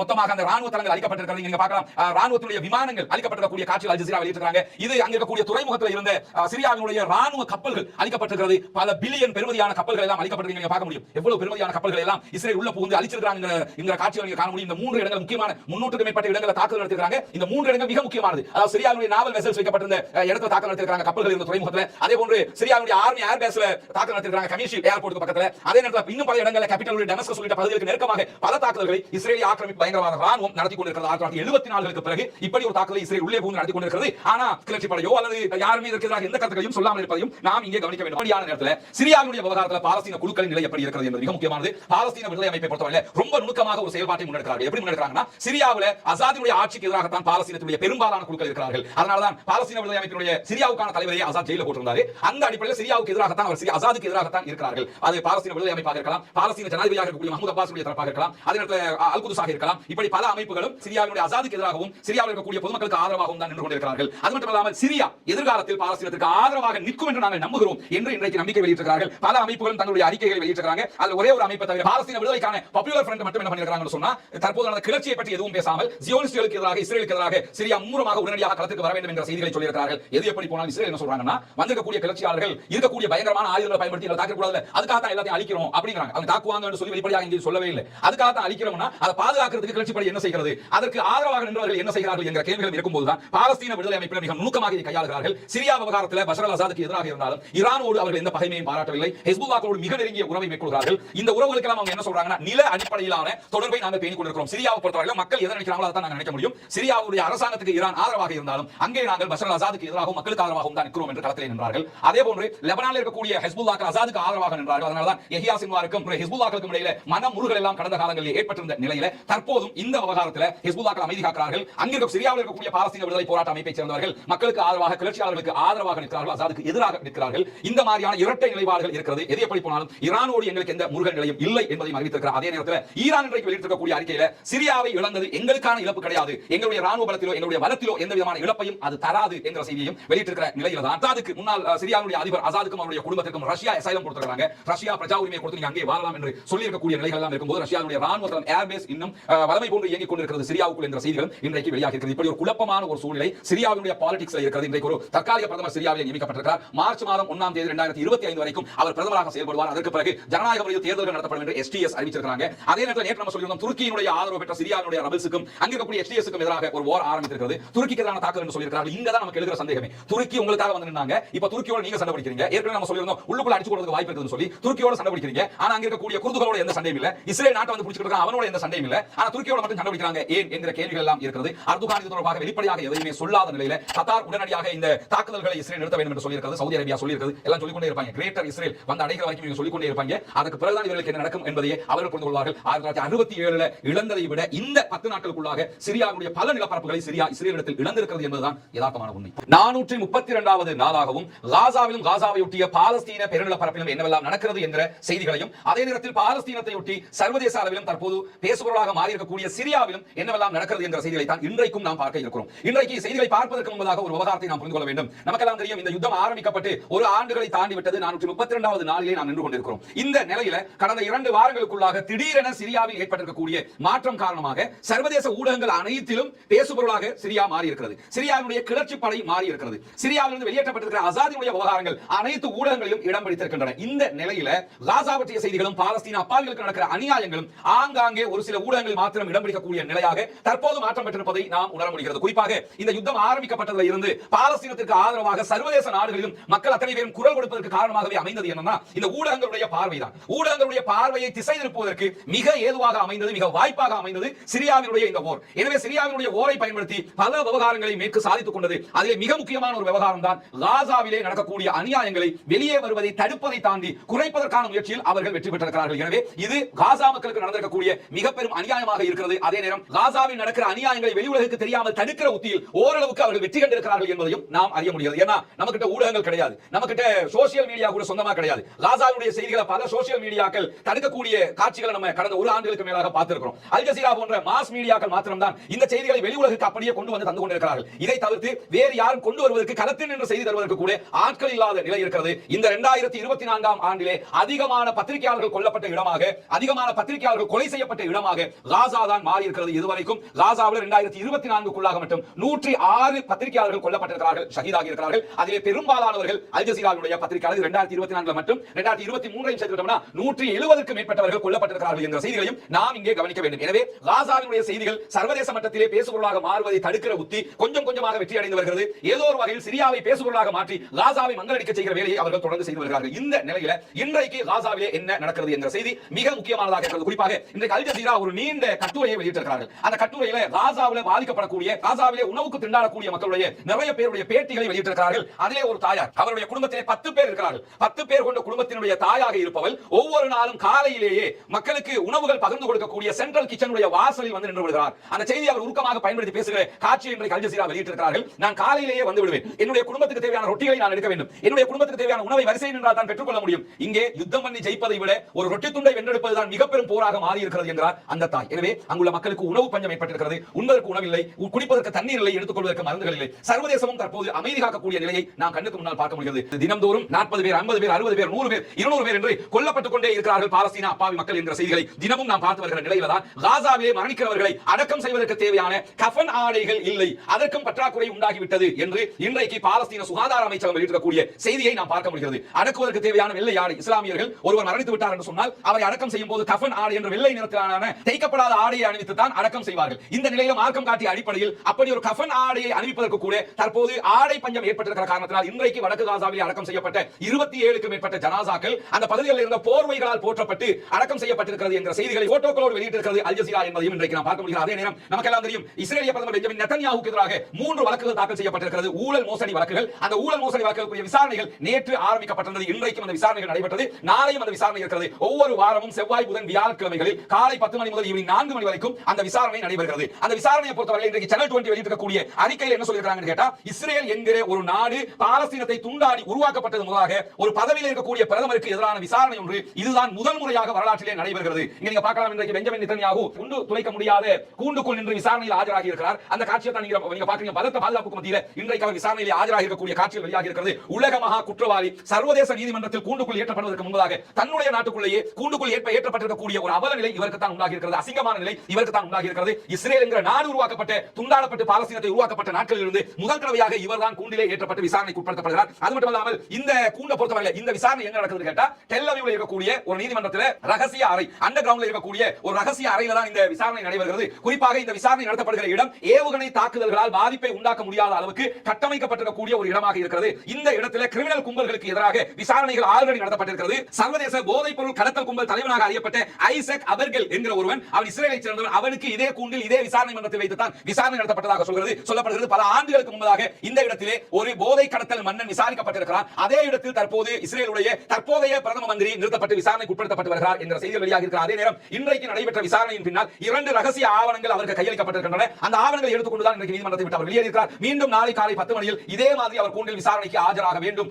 என்கிற கட்டளை நீதிமன்றத்தால் விதிக்கப்பட்டிருக்கிறது. இது இன்றைக்கு அவருடைய வழக்கில் நடைபெற்ற முதல் கட்ட ஆரம்ப சாராம்சமாக வெளியிடப்பட்டிருக்கக்கூடிய செய்திகளாக இருக்கிறது. பெரும்பாலான செய்திகள் வெளியே வர முடியாதவாறு ஊடகங்களுக்கு அங்கே தடை விதிக்கப்பட்டிருக்கிறது. சேனல் 20 தான் இந்த செய்திகளை வெளியே கொண்டு வந்திருக்கிறார்கள். இந்த நிலையில பாலஸ்தீனத்தில் என்ன நடக்கிறது? பாலஸ்தீன போராளிகள் இஸ்ரேல் ஆக்கிரமிப்பு பயங்கரவாத ராணுவத்திற்கு இன்றைக்கும் தாக்குதல்கள் நடத்தியிருக்கிறார்கள். குறிப்பாக காசாவில் நெட்சாரிம் காரிடோர் பகுதிகளில் இருந்த இஸ்ரேல் ஆக்கிரமிப்பு பயங்கரவாத ராணுவத்தினுடைய கும்பல்களுக்கு எதிராக 4 ராக்கெட் தாக்குதல்களை இன்றைக்கு நடத்தியிருக்கிறார்கள். 432வது நாளாகவும் ராக்கெட் தாக்குதல்கள் நடத்துகிற வலிமையை அவர்கள் கொண்டிருக்கிறார்கள் என்பது மகிழ்ச்சியாக இருக்கக்கூடிய ஒரு செய்தியாக இருக்கிறது. அதே நேரம் லெபனான்ல இன்றைய தினம் திடீரென இஸ்ரேல் ஆக்கிரமிப்பு பயங்கரவாத ராணுவத்தைச் சேர்ந்த 4 பேர் படுகாயத்திற்கு உள்ளாக்கப்பட்டிருக்கிறார்கள். 4 பேரும் உடனடியாக இஸ்ரேலுடைய மருத்துவமனைக்கு அழைத்து செல்லப்பட்டிருக்கிறார்கள் என்ற செய்தி வெளியாக இருக்கிறது. இந்த தாக்குதல்களை செய்தது யார் என்பது இதுவரைக்கும் உரிமை கூறப்படவில்லை. இஸ்ரேலும் ஹிஸ்புல்லாஹ் அல்லது வேறு யாரும் செய்தார்களா என்று இதுவரைக்கும் அறிவிக்கவும் இல்லை என்பதையும் நாம் அவதானிக்க வேண்டும். அதே நேரத்தில் பாலஸ்தீன விடுதலை அமைப்பைச் சேர்ந்தவர்கள் இன்றைக்கு காசாவுக்குள் ஜபாலியா பகுதிகளில் இஸ்ரேல் ஆக்கிரமிப்பு பயங்கரவாத ராணுவத்தை ஏற்றிக்கொண்டு சென்ற ராணுவ வெஹிக்கிளை தாக்குதல் நடத்தி அளித்திருக்கிறார்கள். சம்பந்தப்பட்ட வீடியோக்களையும் அவருடைய தலைமையில் வெளியிட்டிருக்கிறார்கள். அல் ஜஸீராவுடைய அரபு பக்கத்தில் சென்று அந்த வீடியோக்களை நீங்கள் பார்க்க முடியும். அதே போன்று ஜபாலியாவில் இருக்கக்கூடிய அல் குலஃபா பகுதியில் இஸ்ரேல் ஆக்கிரமிப்பு பயங்கரவாத ராணுவத்தினுடைய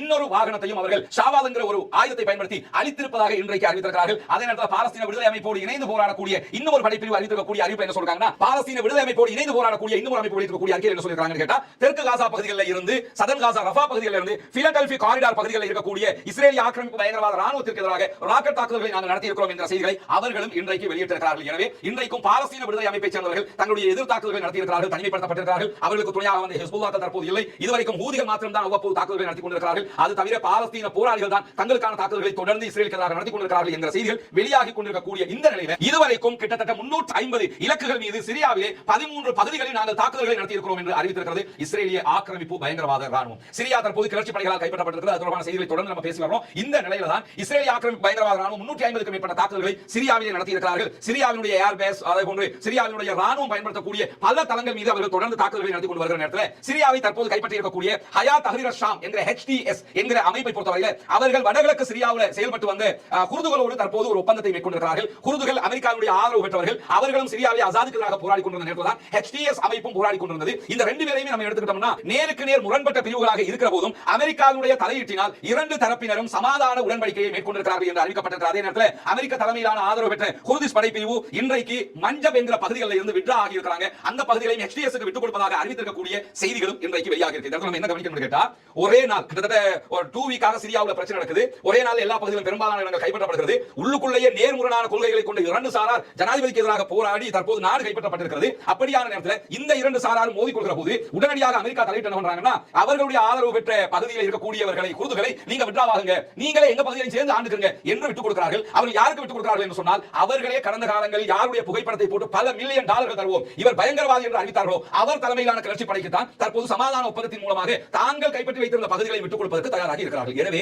இந்த இடத்துல ஒரே நாள்ல ஒரு சீஸ்ஃபயர் ஒப்பந்தத்தை கொண்டு வர முடியுமாக இருந்தால் ஏன் காசாவில் கொண்டு வர முடியவில்லை? ஏன் காசாவில் இப்படி ஒரு விட்டுக் கொடுப்பை செய்ய முடியவில்லை என்றால், சிரியாவை பொறுத்தவரையில சிரியாவில் அவர்களுடைய பின்புலத்தில் தான் இவை அனைத்தும் நடந்திருக்கின்றன என்பதை அவர்களே தற்போது வெளிப்படையாக அறிவித்திருக்கக்கூடிய காட்சிகளை நம்ம பார்த்துட்டு இருக்கிறோம். எனவே சிரியாவிலே அப்படியான ஒரு நிலை எடுப்பவர்கள் காசாவிலே அப்பாவிகளை கொல்வதற்கு தேவையான அனைத்து ஆயுதங்களையும் தொடர்ந்து வழங்கிக் கொண்டிருக்கிற செய்திகளையும் நாம் பார்க்க முடிகிறது. இப்படியான நேரத்தில் தான் சிரியா மற்றொரு போருக்கு தயாராக இல்லை, எங்களுடைய மக்கள் சோர்வடைந்திருக்கிறார்கள் என்றார் HTS அமைப்பினுடைய தலைவராக செயல்படக்கூடிய அபு முகமது அல் ஜுலானி நாங்க இன்னொரு வாருக்கு ரெடி இல்லங்கிறார். இந்த வாருக்கு ரெடி இல்லன்னு சொல்லக்கூடிய நிலையில ஏற்கனவே தெற்கு பகுதிகளில் அவர்களுடைய HTS துருக்கியுடைய ஆதரவு பெற்ற சிரியாவினுடைய படைப்பிரிவோடு சண்டையிட்டுக் கொண்டிருக்கிறார்கள். அதே நேரத்தில் உள்நாட்டுக்குள்ளேயும் சில இடங்களில் சண்டையிட்டு இருக்காங்க. இப்பொழுது இவர் யாரை சொல்கிறார்? இவங்களோட சண்டையிட மாட்டேன்னு சொல்றாரா அல்லது இஸ்ரேலுக்கு எதிராக அட்டாக் பண்ண மாட்டோம் என்பதை சொல்லுகிறாரா என்பதை வெளிப்படையாக சொல்லவில்லை. நம்மளை பொறுத்தவரையில இவர் இந்த இடத்துல சொல்ல வரது யாருன்னு கேட்டா, நாங்க இஸ்ரேலுக்கு 350 இடத்துல இல்ல 500 இடத்துல வந்து அட்டாக் பண்ணினாலும் நாங்க யாரோடையும் வாருக்கு போறதுக்கு தயார் இல்ல, எங்க மக்கள் ரொம்ப டயர்டாக இருக்கிறாங்க என்று சொல்லி இருக்கிறார். எது எப்படி போனாலும் அந்த நாட்டை பொறுத்தவரையில பஷர் அல் அசாத் என்கிற கொடுமைக்குரியவன் வெளியேற்றப்பட்டிருக்கிறார். அந்த நாட்டு மக்கள் தற்போது வந்திருக்கக்கூடியவர்கள் ஏற்றுக்கொண்டிருக்கிறார்கள், அது வேற விவகாரம். ஆனால் சிரியாவில் இருக்கக்கூடிய பல ஆயுத கிடங்குகளை இஸ்ரேல் அழித்துக் கொண்டிருக்கும் போது அது தொடர்பாக வாய் திறக்காமல் இருப்பதுதான் இந்த இடத்தில் இருக்கிற மிகப்பெரிய சந்தேகத்துக்குரிய கேள்வியாகவும்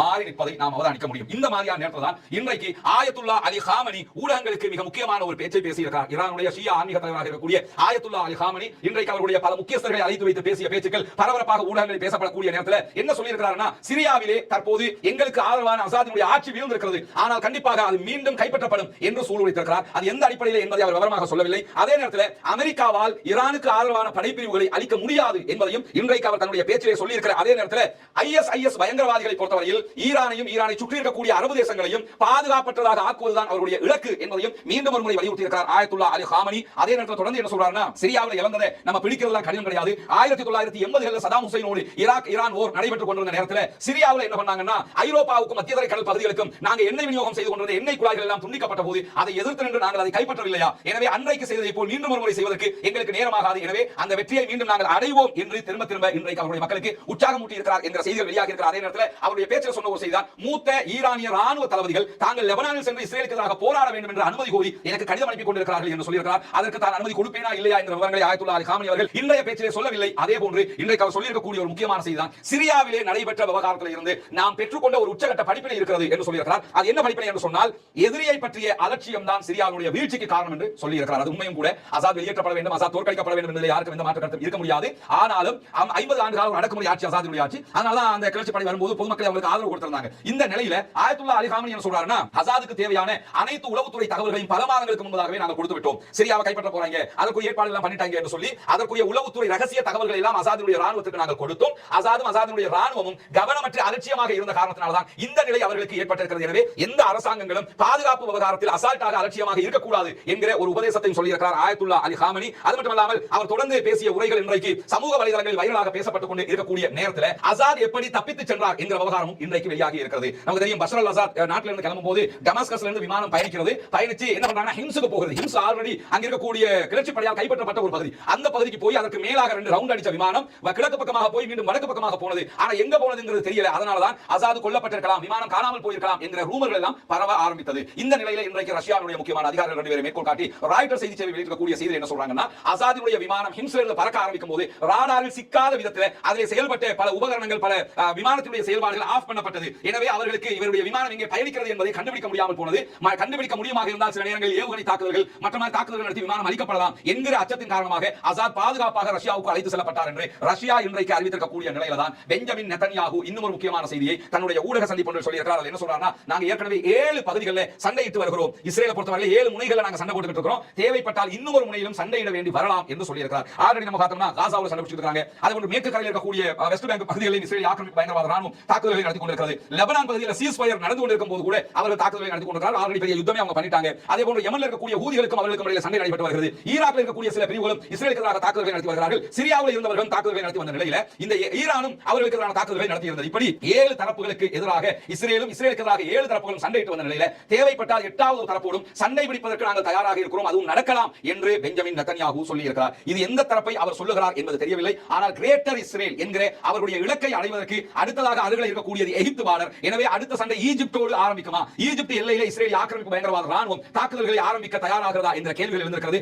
ஈஜிப்ட் மிஸ் ஆனா சவுதி அரேபியாவோட அவங்க சண்டைக்கு போகணும். இந்த நிலையில சவுதி அரேபியாவோட அவங்க சண்டைக்கு போவதற்கான வாய்ப்பு மிக மிக கம்மியாக இருக்கிறது. ஆனால் கண்டிப்பாக ஈஜிப்டோடு சண்டையிடுவதற்கு வாய்ப்பு இருக்கிற கிரேட்டர் இஸ்ரேலை அடைந்து கொள்வதற்கு ஈஜிப்ட் அவங்களுக்கு தேவைப்படுகிறது. என்ன நடக்க போகிறது என்பதை பொறுத்திருந்து பார்ப்போம். அவருடைய அடுத்த இலக்காக எகிப்தும் இருக்கலாம். ஏன்னா தற்போதைய நிலையில் இஸ்ரேலுக்கு எதிராக இந்த அரபு நாடுகள் எல்லாம் கிளர்ந்து வருவாங்க, தாக்குதல் நடத்துவாங்க, யாரும் நம்ப முடியாது. அந்த மாதிரி பயந்து ஒடுங்கி மடங்கி போய்க்கக்கூடிய நிலை தான் அரபு நாடுகளுக்கு இருக்கிறது. அங்க இருக்கக்கூடிய பாலஸ்தீன விடுதலை போராளிகளுக்கு இருக்கக்கூடிய தைரியம் கூடிய இந்த அரசாங்கங்களுக்கு இல்லை என்பதை நம்ம பார்க்க முடியாது. எனவே அடுத்த இலக்கு எகிப்தா அல்லது ஜோர்தானா என்கிற கேள்விகளும் தற்போது எழுந்திருக்கக்கூடிய நேரத்தில் தான் ஈரான் இன்றைக்கு ஒரு முக்கியமான செயல்பாட்டை அறிவித்திருக்கிறது. ஈரானுடைய விமானப்படை சார்பாக உள்நாட்டு தயாரிப்புக்காக வேண்டி மிக முக்கியமான விமானத்தை தங்களுடைய நாட்டிலேயே நாங்கள் தயாரித்திருக்கிறோம் என்று அறிவித்திருக்கக்கூடிய செய்தி நம்ம பார்க்கலாம். ஷிமோர்க் என்று அறியப்படுகிற ஒரு வகையான விமானத்தை ஈரான் சொந்தமாக கட்டமாக தயாரித்திருக்கிறது. முதல் கட்டமாக உள்நாட்டு பயணங்களுக்கு இது பயன்படுத்தப்படும் என்று அறிவித்திருக்கிறார்கள். சொந்தமாகவே விமானங்களை தயாரிக்கக்கூடிய அளவுக்கு அவர்கள் வளர்ந்திருக்கிறார்கள். அணு உற்பத்தியில் அணு ஆயுத தயாரிப்புகள் முன்னேறி இருக்கிறார்கள். ராக்கெட்டுகளை தயாரிக்கிறார்கள், ஏவுகணைகளை தயாரிக்கிறார்கள். ட்ரோன் உற்பத்தியில் சர்வதேச அளவில் முன்னேறி இருக்கக்கூடிய மிக முக்கியமான ஒரு நாடாக இருக்கிறது. குறிப்பாக அரபு இஸ்லாமிய வட்டத்துக்குள் இருக்கக்கூடிய நாடுகளில் அவங்க தான் முன்னணி நாடாக இருக்கிற நிலையில் தற்போது இந்த விமானமும் தயாரிக்கப்பட்டிருக்கிறது. இன்றைக்கு இந்த விமானத்தினுடைய கண்காட்சி நடத்தப்பட்டுக் கொண்டிருக்கக்கூடிய புகைப்படங்கள் எல்லாம் வெளியாக இருப்பதை நம்ம பார்க்கலாம். எனவே ஈரானுடைய இந்த ராணுவ ரீதியான வளர்ச்சி என்பது மிக முக்கியமானதாக இந்த நிலையில் பார்க்கப்படுகிறது. 433வது நாளாகவும் காசாவிலும் காசாவையொட்டிய பாலஸ்தீன பெருநிலப்பரப்பிலும் என்னவெல்லாம் நடக்கிறது என்கிற செய்திகளையும் இதையொட்டி தற்போது உருவாகி இருக்கக்கூடிய சிரியாவினுடைய விவகாரத்தில் இன்றைக்கு சிரியாவிலே என்ன நடந்திருக்கிறது என்கிற செய்திகளையும் தான் நாம் பார்க்க இருக்கிறோம். இன்றைக்கு வெளியாக இருக்கக்கூடிய பல முக்கியமான செய்திகள் முதன்மை செய்தியாக நாம் பார்க்க இருக்கிற செய்தி என்னவென்று சொன்னால், ஐக்கிய நாடுகள் சபையினுடைய ஜெனரல் அசெம்பிளி பொதுச்சபையிலே ஒரு முக்கியமான தீர்மானம் கொண்டு வரப்பட்டிருக்கிறது. அந்த தீர்மானம் ஐநாவுடைய பொதுச்சபையில் பாஸ் ஆகியும் இருக்கிறது. அந்த தீர்மானத்தை உலகத்தில் இருக்கக்கூடிய 158 நாடுகள் ஆதரித்திருக்கிற அதே நேரம் 9 நாடுகள் எதிர்த்திருக்கின்றன. 13 நாடுகள் தீர்மானத்தில் கலந்து கொள்ளவில்லை என்கிற செய்திகள் இன்றைக்கு வெளியாகி இருப்பதை நாம் காண முடியும். குறிப்பாக இந்த தீர்மானம் இதுவரை வந்த தீர்மானங்களை விட ஒருபடி மேலான தீர்மானமாக பார்க்கப்படுகிறது. அது எந்த வகையில் மேலான தீர்மானமாக பார்க்கப்படுகிறது என்று சொன்னால், முதன்மையாக இந்த தீர்மானத்திலே உடனடியாக பாலஸ்தீன பகுதிகளிலே இஸ்ரேல் நடத்தி வருகிற யுத்தத்தை முடிவுக்கு கொண்டு வர வேண்டும், சீஸ் ஃபயர் ஒன்று கொண்டு வரப்பட வேண்டும் என்பது இதனுடைய முதன்மை கோரிக்கையாக இருக்கிறது. இதிலே ஒருபடி மேலாக இருக்கிறது என்று நம்ம எதை சொல்றோம்னா, அந்த சீஸ் ஃபயர் மட்டுமல்லாமல் நிரந்தர யுத்த நிறுத்தம், பெர்மனன்ட் சீஸ் ஃபயர் என்கிற வார்த்தையோடு இந்த தீர்மானம் கொண்டு வரப்பட்டு ஐநா பொதுச்சபையிலே அங்கீகரிக்கவும் பட்டிருக்கிறது என்பது இங்கே கவனிக்க வேண்டிய முக்கியமான விவகாரம். ஏன்னா இந்த யுத்தத்தினுடைய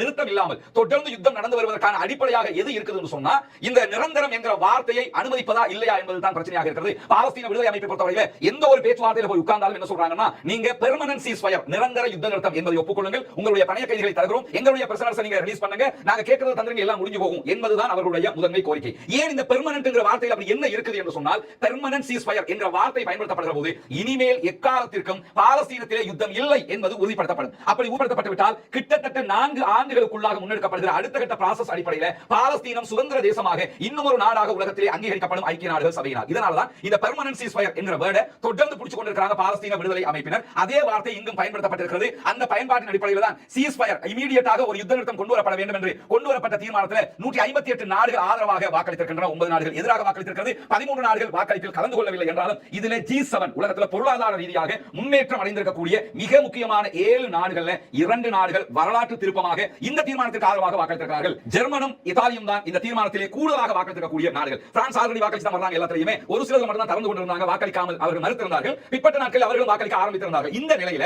ஜெர்மன் தொடர்ந்து இஸ்ரேலுக்கு ஆதரவாக விடாப்பிடியாக நின்று கொண்டே இருந்தது. இத்தாலியும் அதே நிலையை கடைபிடித்து வந்திருக்கக்கூடிய நேரத்தில் தற்போது கொண்டு வரப்பட்டிருக்கக்கூடிய இந்த தீர்மானத்தில் இத்தாலியும் ஜெர்மனும் G7 நாடுகள் இருக்கக்கூடிய 2 முக்கியமான நாடுகள் அவர்களும் இந்த தீர்மானத்திற்கு ஆதரவாக வாக்களித்திருக்கிறார்கள். குறிப்பாக நம்ம பார்க்கலாம், நம்ம இருக்கக்கூடிய ஸ்ரீலங்கா என்ன நிலைமையில் இருக்கிறது என்று பார்த்தீங்கன்னு சொன்னா, ஸ்ரீலங்கா ஃபேவராக இதற்கு ஆதரவாக தான் இந்த தீர்மானத்திற்கு ஆதரவாக வாக்களித்திருக்கிறது என்ற செய்தி இதை நம்ம பார்க்க முடியும். இந்தியாவும் இந்த தீர்மானத்திற்கு ஆதரவாக வாக்களித்திருக்கிறது. எகென்ஸ்டாக வாக்களிச்சவங்க யாருன்னு சொன்னா, மிக முக்கியமாக எகென்ஸ்ட் லிஸ்ட்ல அர்ஜென்டினா இருக்காங்க, அதே போன்று ஹங்கேரி இருக்காங்க, இஸ்ரேல் எப்படியும் அப்படிதான் வாக்களிப்பான், அதே போன்று Nauru, Papua new Guinea, Paraguay, அதே நேரத்தில் டோங்கா, யுனைடெட் ஸ்டேட் அமெரிக்கா, யுஎஸும் இஸ்ரேலும் அதோடு சேர்ந்து இன்னும் 7 நாடுகளும் எதிராக வாக்களித்திருக்கிறார்கள் என்கிற செய்தி இதிலே வெளியாகி இருக்கிறது. இது ஒரு முக்கியமான நிகழ்வாக இருக்கிறது. ஐநாவுடைய பொதுச்சபையில் இந்த வாக்கெடுப்பு நிரந்தர யுத்த நிறுத்தம் என்கிற வார்த்தையோடு வெற்றி பெற்றிருக்கிறது. இத்தாலி, ஜெர்மன் உள்ளிட்ட நாடுகள் கூட இதற்கு ஆதரவு அளித்திருக்கிறார்கள் என்ற நிலையில இதற்கு மேலும் காசாவில் இதை தொடர முடியாது என்ற இடத்திற்கு பல உலக நாடுகள் வந்திருக்கிறார்கள் என்பதை நாம் கவனிக்க வேண்டும். என பாருங்க, 158 நாடுகள் இதற்கு ஆதரவாக இருக்கிறது, வெறும் 9 நாடுகள் தான் எதிராக இருக்கிறது, 13 நாடுகள் கலந்து கொள்ளவில்லை. அவ்வளவுதான்.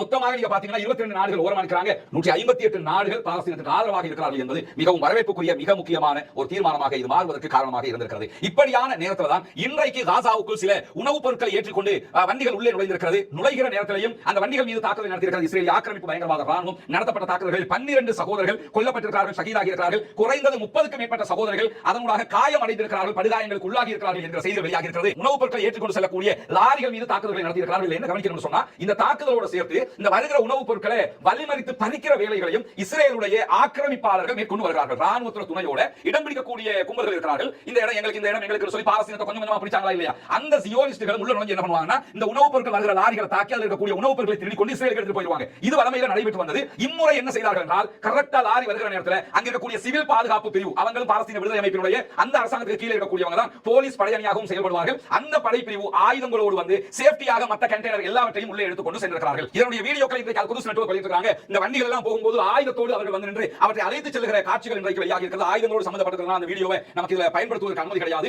எது எப்படி போனாலும் இன்றைக்கு மனிதாபிமான உதவிகளை எடுத்துக்கொண்டு வந்த லாரிகளை பத்திரமாக எடுத்துக்கொண்டு சென்று மக்களுக்கு உணவு கொடுத்திருக்கிறார்கள் என்பது மிக மகிழ்ச்சிக்குரிய ஒரு செய்தியாக இன்றைக்கு வெளியாகி இருக்கிறது. அதே நேரத்தில் இவர்தான் கமால் அத்வான் மருத்துவமனையினுடைய மிக முக்கியமான மருத்துவராக செயல்பட்டு வந்த டாக்டர் சயீத் ஜூதா அவர்கள் சயீத் ஜூதா அவர்கள் இன்றைக்கு கொல்லப்பட்டிருக்கிறார், ஷஹீதாகி இருக்கிறார். கமாலத்வான் மருத்துவமனையில் இருந்தால் அவுதா மருத்துவமனைக்கு மேலதிக சிகிச்சைகளுக்காக அங்கே இருக்கக்கூடிய நோயாளிகளுக்கு சிகிச்சை வழங்குவதற்காக இன்றைக்கு டாக்டர் சயீத் ஜூதா அவர்கள் பயணித்துக் கொண்டிருந்த நேரத்தில் அவர் பயணித்த வாகனத்தின் மீது இஸ்ரேலிய ஆக்கிரமிப்பு பயங்கரவாத ராணுவத்தைச் சேர்ந்தவர்கள் குவாட் கேப்டர் ட்ரோன்களால் அட்டாக் பண்ணி அவரை கொண்டிருக்கிறார்கள். குவாட் கேப்டர்னா தெரியும், யஹ்யா சின்வார் அவர்கள் கொல்லப்பட்டது குவாட் கேப்டர் ட்ரோன் மூலமாக தான். அந்த அடிக்கிறதுக்கு முயற்சி பண்ணுவாரா இல்லையா, அது வந்து வீடியோ ட்ரோன். அவர் அடிக்கிறதுக்கு யஹ்யா சின்வார் அவர்கள் தன்னுடைய இடது கையால் அடிக்கிறதுக்கு இந்த பக்கம் ட்ரை பண்ணும்போது அந்த பக்கம் இருந்து அவருடைய நெற்றியை நோக்கி எல்லாம் துப்பாக்கி சூடு உடம்பை நோக்கி நடத்தப்படும். அந்த தாக்குதல் நடத்துவது குவாட் கேப்டர் ட்ரோன்கள் தான் நடத்தும். இந்த குவாட் கேப்டர் ட்ரோன்கள் மூலமாக தான் இன்றைக்கு சயீத் ஜூதா அவர்கள் கொல்லப்பட்டிருக்கிறார்கள், ஷஹீதாகி இருக்கிறார்கள். கமாலத்வான் மருத்துவமனை மட்டுமல்லாமல் அங்கே இருக்கக்கூடிய பல மருத்துவமனைகளுக்கு தான் காயப்பட்ட நேரத்தில் கூட உடனடியாக சென்று மருத்துவ பணிகளை மேற்கொண்டவர். கடந்த வாரம் இவர் மீது தாக்குதல்களை நடத்தியிருந்தார்கள் இஸ்ரேலிய ஆக்கிரமிப்பு பயங்கரவாத ராணுவத்தைச் சேர்ந்தவர்கள். அவருடைய இடது காலில் பலத்த காயங்கள் ஏற்பட்டும் கூட அடுத்த நாளே அவர் மருத்துவ பணிகளுக்கு திரும்பி இருந்தார். தன்னுடைய 68 வயதுகளில் கூட பாலஸ்தீன மக்களுக்கான மருத்துவ சேவைகளில் ஈடுபட்ட சகோதரர் சயீத் ஜூதா அவர்கள் இன்றைக்கு கொல்லப்பட்டிருக்கிறார்கள். அல்லாஹ்வுக்கு உயர்தரமான ஜன்னத்துல் ஃபிர்தௌஸை வழங்க வேண்டும் என அங்கே இருக்கக்கூடிய மருத்துவர்கள் கூட பாரிய தியாகங்களை செய்து கொண்டிருக்கிறார்கள். இதுவரைக்கும் 1057 மருத்துவர்கள் கொல்லப்பட்டிருக்கிறார்கள், ஷஹீதாகி இருக்கிறார்கள் என்ற செய்திகள் வெளியாகி இருக்கிறது. அதே நேரத்தில் இன்றைக்கு கார்டியன் வெளியிடக்கூடிய முக்கியமான செய்தி என்ன சொல்றாங்கன்னா, காசாவில் இருக்கக்கூடிய 96% குழந்தைகள் தாங்கள் நிச்சயமாக மரணித்து விடுவோம் என்கிற நம்பிக்கையில் இருக்கிறார்கள் என்று ஒரு கவலையான செய்தியை வெளியிட்டிருக்கிறது. ஏன்னா எந்த குழந்தைகளுக்குமே நாங்கள் பிழைப்போம், அடுத்து வாழுவோம், நாங்கள் அதை சாதிப்போம் இதை சாதிப்போம் என்கிற எந்த நம்பிக்கைகளும் இல்லை. இஸ்ரேல் நிச்சயமாக எங்களை அழித்து விடும் என்கிற அவநம்பிக்கை அவர்கள் இருக்கிறார்கள் என்று சொல்லி கவலையான ஒரு செய்தியை தி கார்டியன் வெளியிட்டிருப்பதை நம்ம பார்க்க முடியும். அதே நேரம் பாலஸ்தீன விடுதலை அமைப்பைச் சேர்ந்தவர்கள் இன்றைக்கு இஸ்ரேலுக்கு எதிரான தாக்குதல்களை தொடர்ந்து இருக்கிறார்கள். குறிப்பாக பாலஸ்தீன விடுதலை அமைப்பினுடைய ஜெனின் பட்டாலியன் வெளியிட்டிருக்கக்கூடிய அறிக்கையில் என்ன சொல்றாங்கன்னா, ஆக்கிரமிப்பு ராணுவத்திற்கு எதிராக இன்றைக்கு தோட்டாக்களால் குறிவைக்கப்பட்டது. குறிப்பாக ஆக்கிரமிப்பு ராணுவத்துடைய வெஹிக்கிள் மேல நாங்கள் அட்டாக் செய்து வந்தோம். ஒரே நேரத்தில் 4 இஸ்ரேலிய ஆக்கிரமிப்பு பயங்கரவாத ராணுவத்தைச் சேர்ந்தவர்களை நாங்கள் கொண்டிருக்கிறோம் என்ற செய்திகளை ஜெனின் பட்டாலியன் வெளியிட்டிருக்கிறார். அதே நேரத்தில் காசாவில் இருக்கக்கூடிய மார்க்சிஸ்ட் போராளி குழுக்களாக செயல்படுகிறவர்கள் அபு அலி முஸ்தபா தியாகிகள் படையணி. அபு அலி முஸ்தபாங்கிறவர் அங்கே இருக்கக்கூடிய மார்க்சிஸ்ட் கம்யூனிஸ்ட் கொள்கையை விதைத்தவர். பாலஸ்தீன விடுதலைக்கான பாப்புலர் ஃப்ரண்ட் என்ற அமைப்பை நடத்தி வந்தவர் அபு அலி முஸ்தபா. அவர் கொல்லப்பட்டதற்கு பிறகு அந்த மார்க்சிஸ்ட் கம்யூனிஸ்ட் அமைப்பு என்ன பண்ணாங்கன்னா ஒரு ராணுவ பிரிவை உருவாக்கி இருந்தார்கள். அந்த ராணுவ பிரிவு தான் அபு அலி முஸ்தபா பட்டாலியன். அந்த அபு அலி முஸ்தபா பட்டாலியன் சார்பாக இன்றைக்கு நடத்தப்படக்கூடிய தாக்குதல்களில் 107 நம்பர் கொண்ட கலிபர் வகையான குண்டு தாக்குதல்களை கடுமையாக நடத்தியிருக்கிறார்கள். குறிப்பாக இன்றைக்கு ராணுவ கட்டிடங்களை நோக்கி, ராணுவ இடங்களை நோக்கி, கட்டுப்பாட்டு பகுதிகளை நோக்கி தாக்குதல்கள் நடத்தியிருக்கிறார்கள். தெற்கு பகுதியில் இருக்கக்கூடிய பிலடெல்பி காரிடோர், அதே நேரத்தில் காசாவில் தெற்கு காசாவையும் வடக்கு காசாவையும் இருக்கக்கூடிய நெட்சாரிம் காரிடோர் ஆகிய பகுதிகளில் இருக்கக்கூடிய இஸ்ரேலிய ஆக்கிரமிப்பு பயங்கரவாத ராணுவத்தினுடைய ராணுவ முகாம்களை நோக்கி தான் அந்த தாக்குதல் நடத்தப்பட்டது. அதனுடைய காட்சிகள் தான் நீங்க பாக்குறீங்க. வீடியோ ஒளிபரப்ப முடியாது, ஆனா நீங்க பார்க்கலாம். அதனுடைய காட்சிகள் பதிவு செய்யப்பட்டிருக்கிறது. இங்க அவருடைய மர்காவா டேங்குகளுக்கு தாக்குதல் நடத்தப்படக்கூடிய காட்சிகளையும் அவர்கள் வெளியிட்டிருப்பதை கவனிக்க முடிகிறது. அதே போன்று இன்றைக்கு வடக்கு காசா பகுதியில் இருக்கக்கூடிய ஜபாலியா முகாம்ல பிளாக் 2 பகுதிகளில் 2 இஸ்ரேலிய ஆக்கிரமிப்பு பயங்கரவாத ராணுவத்தையும் நாங்கள் அழித்திருக்கிறோம் என்ற செய்திகளையும் பாலஸ்தீன விடுதலை அமைப்பினர் வெளியிட்டிருக்கிறார். அதே நேரம் ஹீப்ரு சேனல் 14 இஸ்ரேலுடைய சேனல் வெளியிடக்கூடிய செய்திகள் என்ன சொல்றாங்க கேட்டா, வீதி குடியிருப்பு பகுதிகளில் காசா பகுதிகளில் இஸ்ரேலிய ஆக்கிரமிப்பு பயங்கரவாத ராணுவத்திற்கு எதிராக பாலஸ்தீன விடுதலை போராளிகள் நடத்திய தாக்குதல்களையும் மேலதிகமாக 2 இஸ்ரேலிய ஆக்கிரமிப்பு பயங்கரவாத ராணுவத்தைச் சேர்ந்தவர்கள் கொல்லப்பட்டிருக்கிறார்கள் என்ற செய்திகளும் பதிவாகி இருப்பதை நாம் அவதானிக்க முடியும். சம்பந்தப்பட்ட வீடியோக்கள் அல் ஜஸீரா அரபு பக்கத்தில் வெளியிடப்பட்டிருக்கிறது. அதிலே நீங்கள் சென்று பார்த்துக் கொள்ள முடியும். இந்த மாதிரியான நிலையில என்ன நடக்கிறது சிரியாவுக்குள், சிரியாவினுடைய அடுத்த கட்டம் எப்படி இருக்கிறது,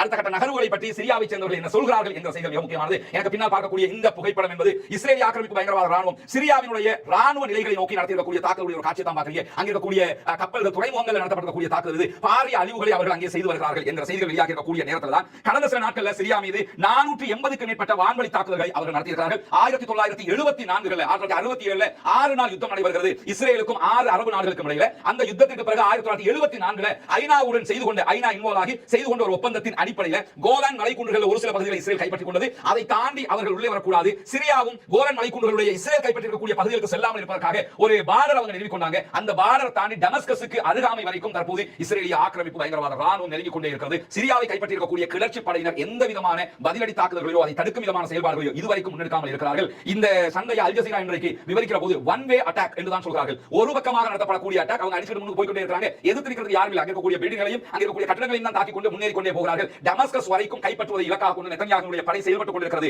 என்ற செய்திகள் வெளியாகி இருக்கிறது. குறிப்பாக கோலன் மலைக்குன்றுகளுக்கு வடக்கே சுமார் 600 கிலோமீட்டர் தொலைவில் இருக்கக்கூடிய மத்திய தரைக்கடலில் இருந்த துறைமுகங்களாக செயல்பட்ட பைதா, அதே போன்று லதாக்கியாவில் நங்கூரமிடப்பட்டு கிடந்த 15 சிரியாவுக்குரிய ராணுவ கப்பல்களை அவர்கள் தாக்கி அழித்திருக்கிறார்கள் என்ற செய்திகள் வெளியாகி இருப்பதை பார்க்க முடியும். 15 ராணுவ கப்பல்கள் என்பது சாதாரணமானது கிடையாது. பெரும்பாலான நாடுகளுக்கு ராணுவ கப்பலே கிடையாது. அப்படி இருக்கும்போது சிரியாவுக்கு 15 ராணுவ கப்பல்கள் இருந்தது. அந்த ராணுவ கப்பல்களை மொத்தமாக அழித்திருக்கிறது. அதே நேரத்தில் விமானப்படைக்கு சொந்தமான விமானங்கள், ஹெலிகாப்டர்கள் அவைகள் அழிக்கப்பட்டிருக்கின்றன. ராக்கெட் ஏவுதளங்கள் அழிக்கப்பட்டிருக்கிறது. இப்படி பல பகுதிகளையும் அழித்திருக்கிறார்கள். இனிமேல் சிரியா எக்காரணம் கொண்டும் வான்வழி தாக்குதல்களை நினைச்சு கூட பார்க்க கூடாது, கடல்வழி தாக்குதல்களை நினைச்சு கூட பார்க்க கூடாது என்ற விதமாக அத்தனை நிலைகளும் அழிக்கப்பட்டுக் கொண்டிருக்கின்றன. இது அசாதினுடைய வெளியேற்றத்துக்கு பிறகு நடைபெறுகிறது. அசாத் இருக்கலையே இதை செஞ்சிருந்தாங்கன்னா அசாதுக்கும் சிரியா இஸ்ரேலுக்கும் இடையில் இருக்கக்கூடிய பிரச்சனை என்ற விதமாக ஒரு பேசுபொருளாக மாறி இருக்கும். இப்ப கிளர்ச்சி படை கைப்பற்றி இருக்கிறது, மாற்றம் வேண்டி வந்திருக்கிறார்கள் என்றெல்லாம் சொல்லப்பட்டு மேற்கு நாடுகளை அதை அங்கீகரித்துக் கொண்டிருக்கக்கூடிய நேரத்தில் இப்படியான அழிவுகளை மேற்கொள்வது என்பது சிரியாவை ஒரு டம்மி நாடாக ஆக்குவதற்கான ஒரு ஏற்பாடு தான் என்பதையும் நாம் இங்கே கவனிக்க வேண்டும். அதே நேரத்தில் இன்றைக்கு இஸ்ரேலிய அதிகாரிகள் வெளியிடக்கூடிய ஒரு அறிக்கை என்ன சொல்றாங்கன்னா, இதே போன்று பாலஸ்தீனத்தை ஜோர்தான்ல அவர்களுக்கு ஒரு தாயகத்தை உருவாக்கி கொடுக்கிற வேலையையும் நாங்கள் விரைவில் செய்வோம் என்ற ஒரு அறிவிப்பை விடுத்திருக்கிறார்கள். நேற்றைய தினம் நெதன்யாகுவுடைய ஒரு செய்தி நம்ம சொல்லியிருந்தோம். நெதன்யாகு 7 பகுதிகளை நாங்கள் யுத்தம் பண்ணிட்டு பார்த்திருக்கிறோம். 8வது ஒரு பகுதி மீதும் தாக்குதல் நடத்துவதற்கு யுத்தம் செய்வதற்காக தேவை ஏற்படலாம் என்று சொல்லியிருந்தார். அது எகிப்தாக இருக்குமா அல்லது ஜோர்டானாக இருக்குமா என்ற கேள்வியோடு நம்ம முடிச்சிருந்தோம். இன்றைக்கு இஸ்ரேலிய ஆய்வாளர்கள், இஸ்ரேலிய அதிகாரிகள் என்ன சொல்றாங்கன்னா, பாலஸ்தீனர்களுக்கு ஒரு தாயகம், ஒரு தனி நாட்டை ஜோர்டானுக்குள் உருவாக்கி கொடுப்பதற்கு நாங்கள் முயற்சி செய்வோம் என்ற வார்த்தையை பயன்படுத்துகிறது. என்ன தெரியுமா? தேவைப்பட்டால் விரைவில் அவர்கள் ஜோர்டானுக்கு எதிராகவும் தாக்குதல் நடத்துவார்கள். இஸ்ரேலுடைய சூவையை நக்கி நக்கி பறக்கப்பட்ட ஒரு நாடு தான் ஜோர்டான். இஸ்ரேலுடைய கால் மடியிலேயே கிடக்கக்கூடிய ஒரு நாடு தான் ஜோர்டான். எனவே என்ன செய்வாங்கன்றத பொறுத்து பார்ப்போம். அப்படி ஒரு நிலை ஏற்படும் போது ஜோர்டானுக்கு கை கொடுப்பதற்கு யார் வருவார் என்பது மிகப்பெரிய கேள்வியாக இருக்கக்கூடிய நேரத்தில் தான் சிரியாவினுடைய புதிய அரசாங்கம் சிரியாவினுடைய அரசியலமைப்பையும் பாராளுமன்றத்தையும் 3 மாதங்களுக்கு இடைநிறுத்துகிறோம் என்று அறிவித்திருக்கிறார்கள். புதிய அரசாங்கத்தினுடைய பிரதமர் 3 மாதங்களுக்கு செயல்படுவார். அதிலும் குறிப்பாக எதிர்வருகிற மார்ச் மாதம் 1ஆம் தேதி வரைக்கும் அவர் பிரதமராக செயல்படுவார் என்ற செய்திகள் விடுக்கப்பட்டிருக்கக்கூடிய நேரத்தில் அதுவரைக்கும் சிரியாவுக்குள் இருக்கக்கூடிய அரசியலமைப்பும் பாராளுமன்ற கட்டமைப்பும் கலைக்கப்படுகிறது. அரசியலமைப்பு இல்லாத ஒரு நாடாக சிரியா 3 மாதங்களுக்கு இயங்கும். பழைய அரசியலமைப்பு மீண்டும் திருத்தப்படுகிறது. புதிய அரசியலமைப்பை கொண்டு வருவோம் என்றார்கள். இன்றைக்கு சிரியாவை ஆட்சி செய்து கொண்ட பாத் கட்சி, அசாதினுடைய கட்சி, இனிமேல் எங்களுடைய செயல்பாடுகளை கால வரையறை இல்லாமல் நிறுத்துகிறோம் என்று அறிவித்திருக்கிறார். கட்சியை தலைவிப்பாங்கிறது அவர்களுக்கு தெரிஞ்சிருக்கும். அதனால கூட அவங்க நிறுத்தி இருக்கலாம். 3 மாதங்களுக்கு போலீஸ் படையணியும் அரசு அலுவலகங்களும் வரை போன்று இயங்கும். அது தவிர அரசியல் சாசனமோ பாராளுமன்ற செயல்பாடுகளோ இருக்காது என்கிற ஒரு அறிவிப்பையும் இன்றைக்கு அவர்கள் வெளியிட்டிருக்கிறார்கள். 434வது நாளாகவும் காசாவில் என்ன நடக்கிறது, காசாவையொட்டி பாலஸ்தீன பெருநிலப்பரப்பிலே என்னவெல்லாம் நடக்கிறது என்கிற செய்திகளையும், சிரியாவில் இன்றைக்கு என்ன நடந்திருக்கிறது என்கிற முக்கியமான செய்திகளையும் தான் இன்றைய அப்டேட்டிலும் நாம் பார்க்க இருக்கிறோம். இன்றைய அப்டேட்டை பொறுத்தவரை முதன்மை செய்தியாக நாம் பார்க்க இருக்கிற ஒரு முக்கியமான செய்தி என்னவென்று சொன்னால், இன்றைக்கு சைனாவினுடைய வெளிவிவகார அமைச்சர் ஒரு முக்கியமான செய்தியை விடுத்திருக்கிறார். பாலஸ்தீனம், குறிப்பாக காசாவினுடைய விடுதலை உடனடியாக நிறைவேற்றப்பட வேண்டியது, பாலஸ்தீன மக்களுக்கு விடுதலை கொடுப்பதற்காக நாம் அனைவரும் ஒன்றிணைந்து செயல்பட வேண்டும் என்கிற அறிவிப்பை சீனாவினுடைய வெளிவிவகார அமைச்சர் விடுத்திருக்கிறார். சைனா பாலஸ்தீன விவகாரத்தில், பாலஸ்தீனத்திற்கான விடுதலை விவகாரத்தில் கடந்த பல ஆண்டுகளாகவே இணங்கி செயல்படுவது நமக்கு எல்லாம் தெரியும். குறிப்பாக பாலஸ்தீனத்தில் இருக்கக்கூடிய 14 அமைப்புகளையும் ஒன்றிணைத்தது சீனாவும் ரஷ்யாவும் என்கிற சம்பவங்களையும் நாம் ஏற்கனவே சொல்லியிருக்கிறோம். இந்த அடிப்படையில் தான் அனைத்து இயக்கங்களும் ஒன்றிணைக்கப்பட்டிருக்கிறது. அதே போன்று இஸ்ரேலுடனான சமாதான பேச்சுவார்த்தை ஒன்று முன்னெடுக்கப்பட்டு அந்த சமாதான பேச்சுவார்த்தையின் மூலமாக பாலஸ்தீனத்திலே நிரந்தர யுத்த நிறுத்தம் கொண்டு வரப்பட்டு பாலஸ்தீனத்திற்கு சுதந்திரம் வழங்கப்பட வேண்டும் என்கிற செய்தியை இன்றைக்கு சீனாவினுடைய வெளிவிவகார அமைச்சு வெளிப்படையாகவே விடுத்திருப்பதை நாம் பார்க்க முடிகிறது. ஒரு பெரிய ஒரு கன்ஃபிளிக்டான ஒரு சந்தர்ப்பத்தில் ரஷ்யாவினுடைய யுத்தம் ஒருபுறம் நடந்து கொண்டிருக்கக்கூடிய நேரத்தில், லெபனான்ல அமைதி திரும்பி இருக்கக்கூடிய நேரத்தில் காசாவுக்கு முடிவு கட்ட வேண்டும், காசாவினுடைய விவகாரம் முடிவுக்கு கொண்டு வரப்பட வேண்டும் என்பதில் உறுதியாக இருக்கிற சீனாவினுடைய நிலைப்பாடு காசா விவகாரத்தில் பாராட்டுக்குரியது மட்டுமல்லாமல் பாலஸ்தீன அப்பாவிகளுக்கு அது ஒரு ஒத்தடம் கொடுக்கக்கூடிய செய்தியாகவும் மாறி இருக்கிறது என்பதை இன்றைக்கு நாம் முதன்மையாக பார்க்கிற அதே நேரத்தில் இன்றைக்கும் பாலஸ்தீன அப்பாவிகளுக்கு ஆதரவாக யமன்ல இருக்கக்கூடிய யமனுடைய தலைநகர் சனா உள்ளிட்ட அனைத்து பகுதிகளிலும் லட்சக்கணக்கான மக்கள் திரண்டு ஆர்ப்பாட்டங்களில் ஈடுபட்டிருக்கக்கூடிய காட்சியை தான் நீங்கள் பார்க்கிறீர்கள். யமனுடைய தலைநகர் சனாவுல மில்லியன் கணக்கான மக்கள் இந்த வெள்ளிக்கிழமையிலும் திரண்டிருக்காங்க. யுத்தம் ஆரம்பிக்கப்பட்டு 434வது நாளை தாண்டி கொண்டிருக்கக்கூடிய இந்த நேரத்தில் ஒவ்வொரு வெள்ளிக்கிழமையும் தவறாமல் பாலஸ்தீன மக்களுக்காக ஜனநாயக ரீதியிலான இந்த போராட்டத்தை யமன்ல இருக்கக்கூடிய சகோதரர்கள் முன்னெடுத்து வருகிறார்கள். அந்த அடிப்படையில் தான் இன்றைக்கும் இந்த மாபெரும் ஆர்ப்பாட்டம் நடைபெற்றிருக்கக்கூடிய காட்சியை நீங்கள் பார்க்கிறீர்கள். அதே நேரத்தில் இன்றைக்கு மஸ்ஜிதுல் அக்ஸாவுக்குள் தொழுகைக்காக மக்கள் நிரம்பி இருந்த அதே நேரம் அக்ஸாவினுடைய வளாகம் முழுவதுமே ஆயிரக்கணக்கான மக்கள் தொழுகைக்கு பங்கெடுத்திருக்கக்கூடிய காட்சியை நீங்கள் காண முடியும். கடந்த சில வாரங்களாக மஸ்ஜிதுல் அக்ஸாவில் 40,000க்கும் மேற்பட்டவர்கள் ஒவ்வொரு ஜுமாவிலும் கலந்து கொண்டிருந்த நேரத்தில் இன்றைய தினம் 45,000 பிளஸ் மக்கள் மஸ்ஜிதுல் அக்ஸாவில் தொழுகைக்காக, ஜுமாவுக்காக, குத்பாவுக்காக பங்கெடுத்திருக்கிறார்கள் என்ற செய்திகள் வெளியாகி இருக்கிறது. தொடர்ந்து இஸ்ரேலிய ஆக்கிரமிப்பு பயங்கரவாத ராணுவம் ஜெனின் உள்ளிட்ட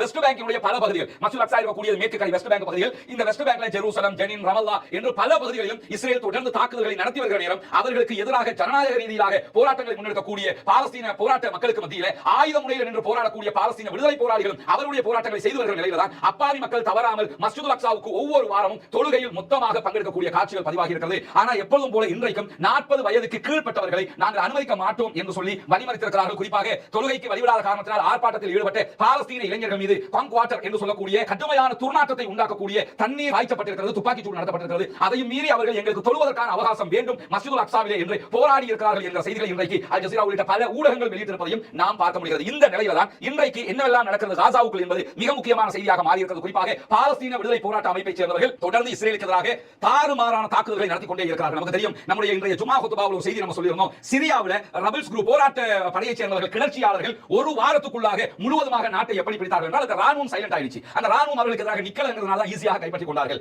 அப்படி இல்லாவிட்டால் உண்மையிலேயே இப்படி ஒரு நாட்டை கைப்பற்ற முடியாது என்பது யதார்த்தம். அதற்கு மிகச்சிறந்த எடுத்துக்காட்டு எதுன்னு கேட்டா காசாவினுடைய இந்த போர் 434 நாட்கள், ஒரு ஆண்டுகளை தாண்டி இருக்கிறது. இவ்வளவு நாட்களை கடந்தும் பாலஸ்தீனத்தினுடைய இந்த பகுதியை மொத்தமாக நாங்கள் கைப்பற்றி விட்டோம் என்று ஒரு பகுதியை கூட இதுவரைக்கும் இஸ்ரேல் அறிவிக்கவில்லை. வடக்கு காசாவில் 70 நாட்களுக்கு மேலாக முற்றுகையிட்டு தாக்குதல் நடத்தி கொண்டிருக்கிறார்கள். ரஃபாவில் தொடர்ந்து தாக்குதல்களை நடத்துகிறார்கள். சென்ட்ரல் காசாவில் நகர முடியாத அளவுக்கு தாக்குதல் நடக்கிறது. ஜபாலியா, நுசைராத் என்று பல இடங்களிலும் அவர்கள் பயங்கரமான தாக்குதல்களை நடத்துகிறார்கள் 434 நாட்களாக. ஆனாலும் நாங்கள் பாலஸ்தீனத்தினுடைய இந்த பகுதியை மொத்தமாக ஆக்கிரமித்து விட்டோம், கண்ட்ரோல் பண்ணி கொண்டோம், இதை நாங்கள் எங்கள் கைவசம் வைத்திருக்கிறோம் என்கிற ஒரு செய்தியை கூட இதுவரைக்கும் இஸ்ரேலிய ஆக்கிரமிப்பு பயங்கரவாத ராணுவத்தால் வெளியிட முடியாமல் இருப்பதை நாம் இங்கே அவதானிக்க வேண்டும். காரணம் என்னன்னா, பாலஸ்தீன விடுதலை போராட்ட அமைப்பை பொறுத்தவரையில் அவர்கள் தொடர்ந்து இஸ்ரேலுக்கு எதிரான தாக்குதல்களை முன்னெடுக்கிறார். இந்த நிலையில தான் கிட்டத்தட்ட 2 மாதங்களுக்கு பிறகு மீண்டும் களத்திற்கு வந்திருக்கிறார் ஷேக் அபு உபைதா அவர்கள். அபு உபைதா பொறுத்தவரையில ஹீரோ என்று வர்ணிக்கப்படுகிற அளவுக்கு பாலஸ்தீன மக்களால் பார்க்கப்படக்கூடிய ஒரு சகோதரர். ஏன்னா அவர்தான் பாலஸ்தீன விடுதலை ராணுவத்தினுடைய எல்லா செய்திகளையும் மக்களுக்கு வெளிப்படுத்தக்கூடியவர். பாலஸ்தீன விடுதலை அமைப்பினுடைய ஊடக பேச்சாளர், ராணுவ ஊடக பேச்சாளராக அபு உபைதா அவர்கள் செயல்பட்டு வரக்கூடிய நேரத்தில் மீண்டும் களத்திற்கு வந்திருக்கிறார் அபு உபைதா.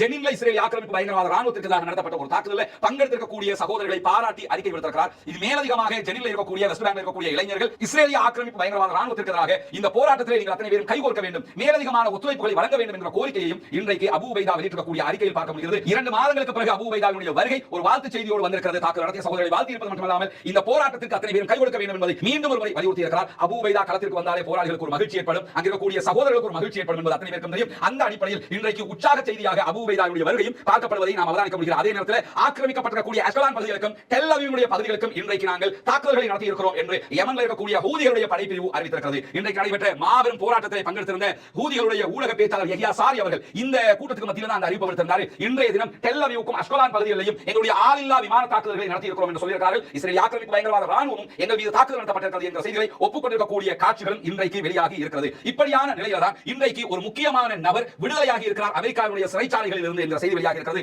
நேற்றைய தினம் முதல் அமெரிக்காவுடைய இந்த பெரிய ஸ்காலர்ஸ்கள் பல பேரும் இந்த செய்தியை பகிர்ந்து இருக்கக்கூடிய காட்சிகளை எக்ஸ்தலத்தில் நம்ம பார்க்க முடியும். எக்ஸ்தல போய் பார்த்தோம்னா அமெரிக்காவுடைய இஸ்லாமிய பிரச்சாரகர்கள், அரசியல் முக்கியஸ்தர்கள் என்று பல சகோதரர்கள், பாலஸ்தீன ஆதரவாளர்கள், பாலஸ்தீன ஆதரவு செயல்பாட்டு அமைப்புடைய தலைவர்கள் என்று பல பேரும் இதனை பகிர்ந்திருக்கக்கூடிய இந்த புகைப்படத்தினுடைய காட்சியை பகிர்வதை நீங்கள் அவதானிக்க முடியும். இவர் யாருன்னு சொன்னா ஹாலிலேண்ட் ஃபவுண்டேஷன் 5 என்கிற அமைப்பினுடைய செயல்பாட்டாளராக செயல்பட்ட முஃபீத் அப்துல் காதர் என்றவர் தான் அமெரிக்காவுடைய சிறைச்சாலைகளில் இருந்து 20 ஆண்டுகளுக்கு பிறகு வெளியேற்றப்பட்டிருக்கிறார், விடுதலை செய்யப்பட்டிருக்கிறார். பாலஸ்தீன அப்பாவிகளுக்காக அமெரிக்காவிலே செயல்பட்ட மிகப்பெரிய தொண்டு நிறுவனம் இந்த ஹாலிலேண்ட் ஃபவுண்டேஷன் 5 என்கிற அமைப்பு, இந்த புனித பூமி அமைப்பு என்றுதான் அதற்கு அவர் பேர் வைத்திருந்தார்கள். அந்த அமைப்பை சேர்ந்த 5 பேர் கைது செய்யப்பட்டார்கள். கைது செய்யப்பட்டவர்கள் ஒவ்வொருவருக்கும் பலவிதமான தண்டனைகளை அமெரிக்க நீதிமன்றம் வழங்கியிருந்தது. 1993 முதல் இந்த அறக்கட்டளையினுடைய தலைவர்களை FBI கண்காணிப்பின் கீழ் வைத்துக் கொண்டிருந்த நிலையில் 2008 நவம்பர் மாதத்தில் பெடரல் ஜூரி மூலமாக இவர்களுக்கான தீர்ப்பு வழங்கப்பட்டது. அதிலே அப்துல் காதர் அவர்களுக்கு 20 ஆண்டு சிறை தண்டனைகள் வழங்கப்பட்ட நிலையில் இந்த அமைப்பை சேர்ந்த மேலும் 5 சகோதரர்களுக்கு நீண்ட கால சிறை தண்டனைகள் வழங்கப்பட்டிருக்கிறது. அதிலே ஒருவர் ஷுக்ரி அபு பேக்கர் என்ற சகோதரர், ராஜான் எலாசி ஆகிய 2 சகோதரர்களுக்கு 65 ஆண்டுகள் கடூழிய சிறை தண்டனையை அந்த நீதிமன்றம் வழங்கி இருக்கக்கூடிய நிலையில தான்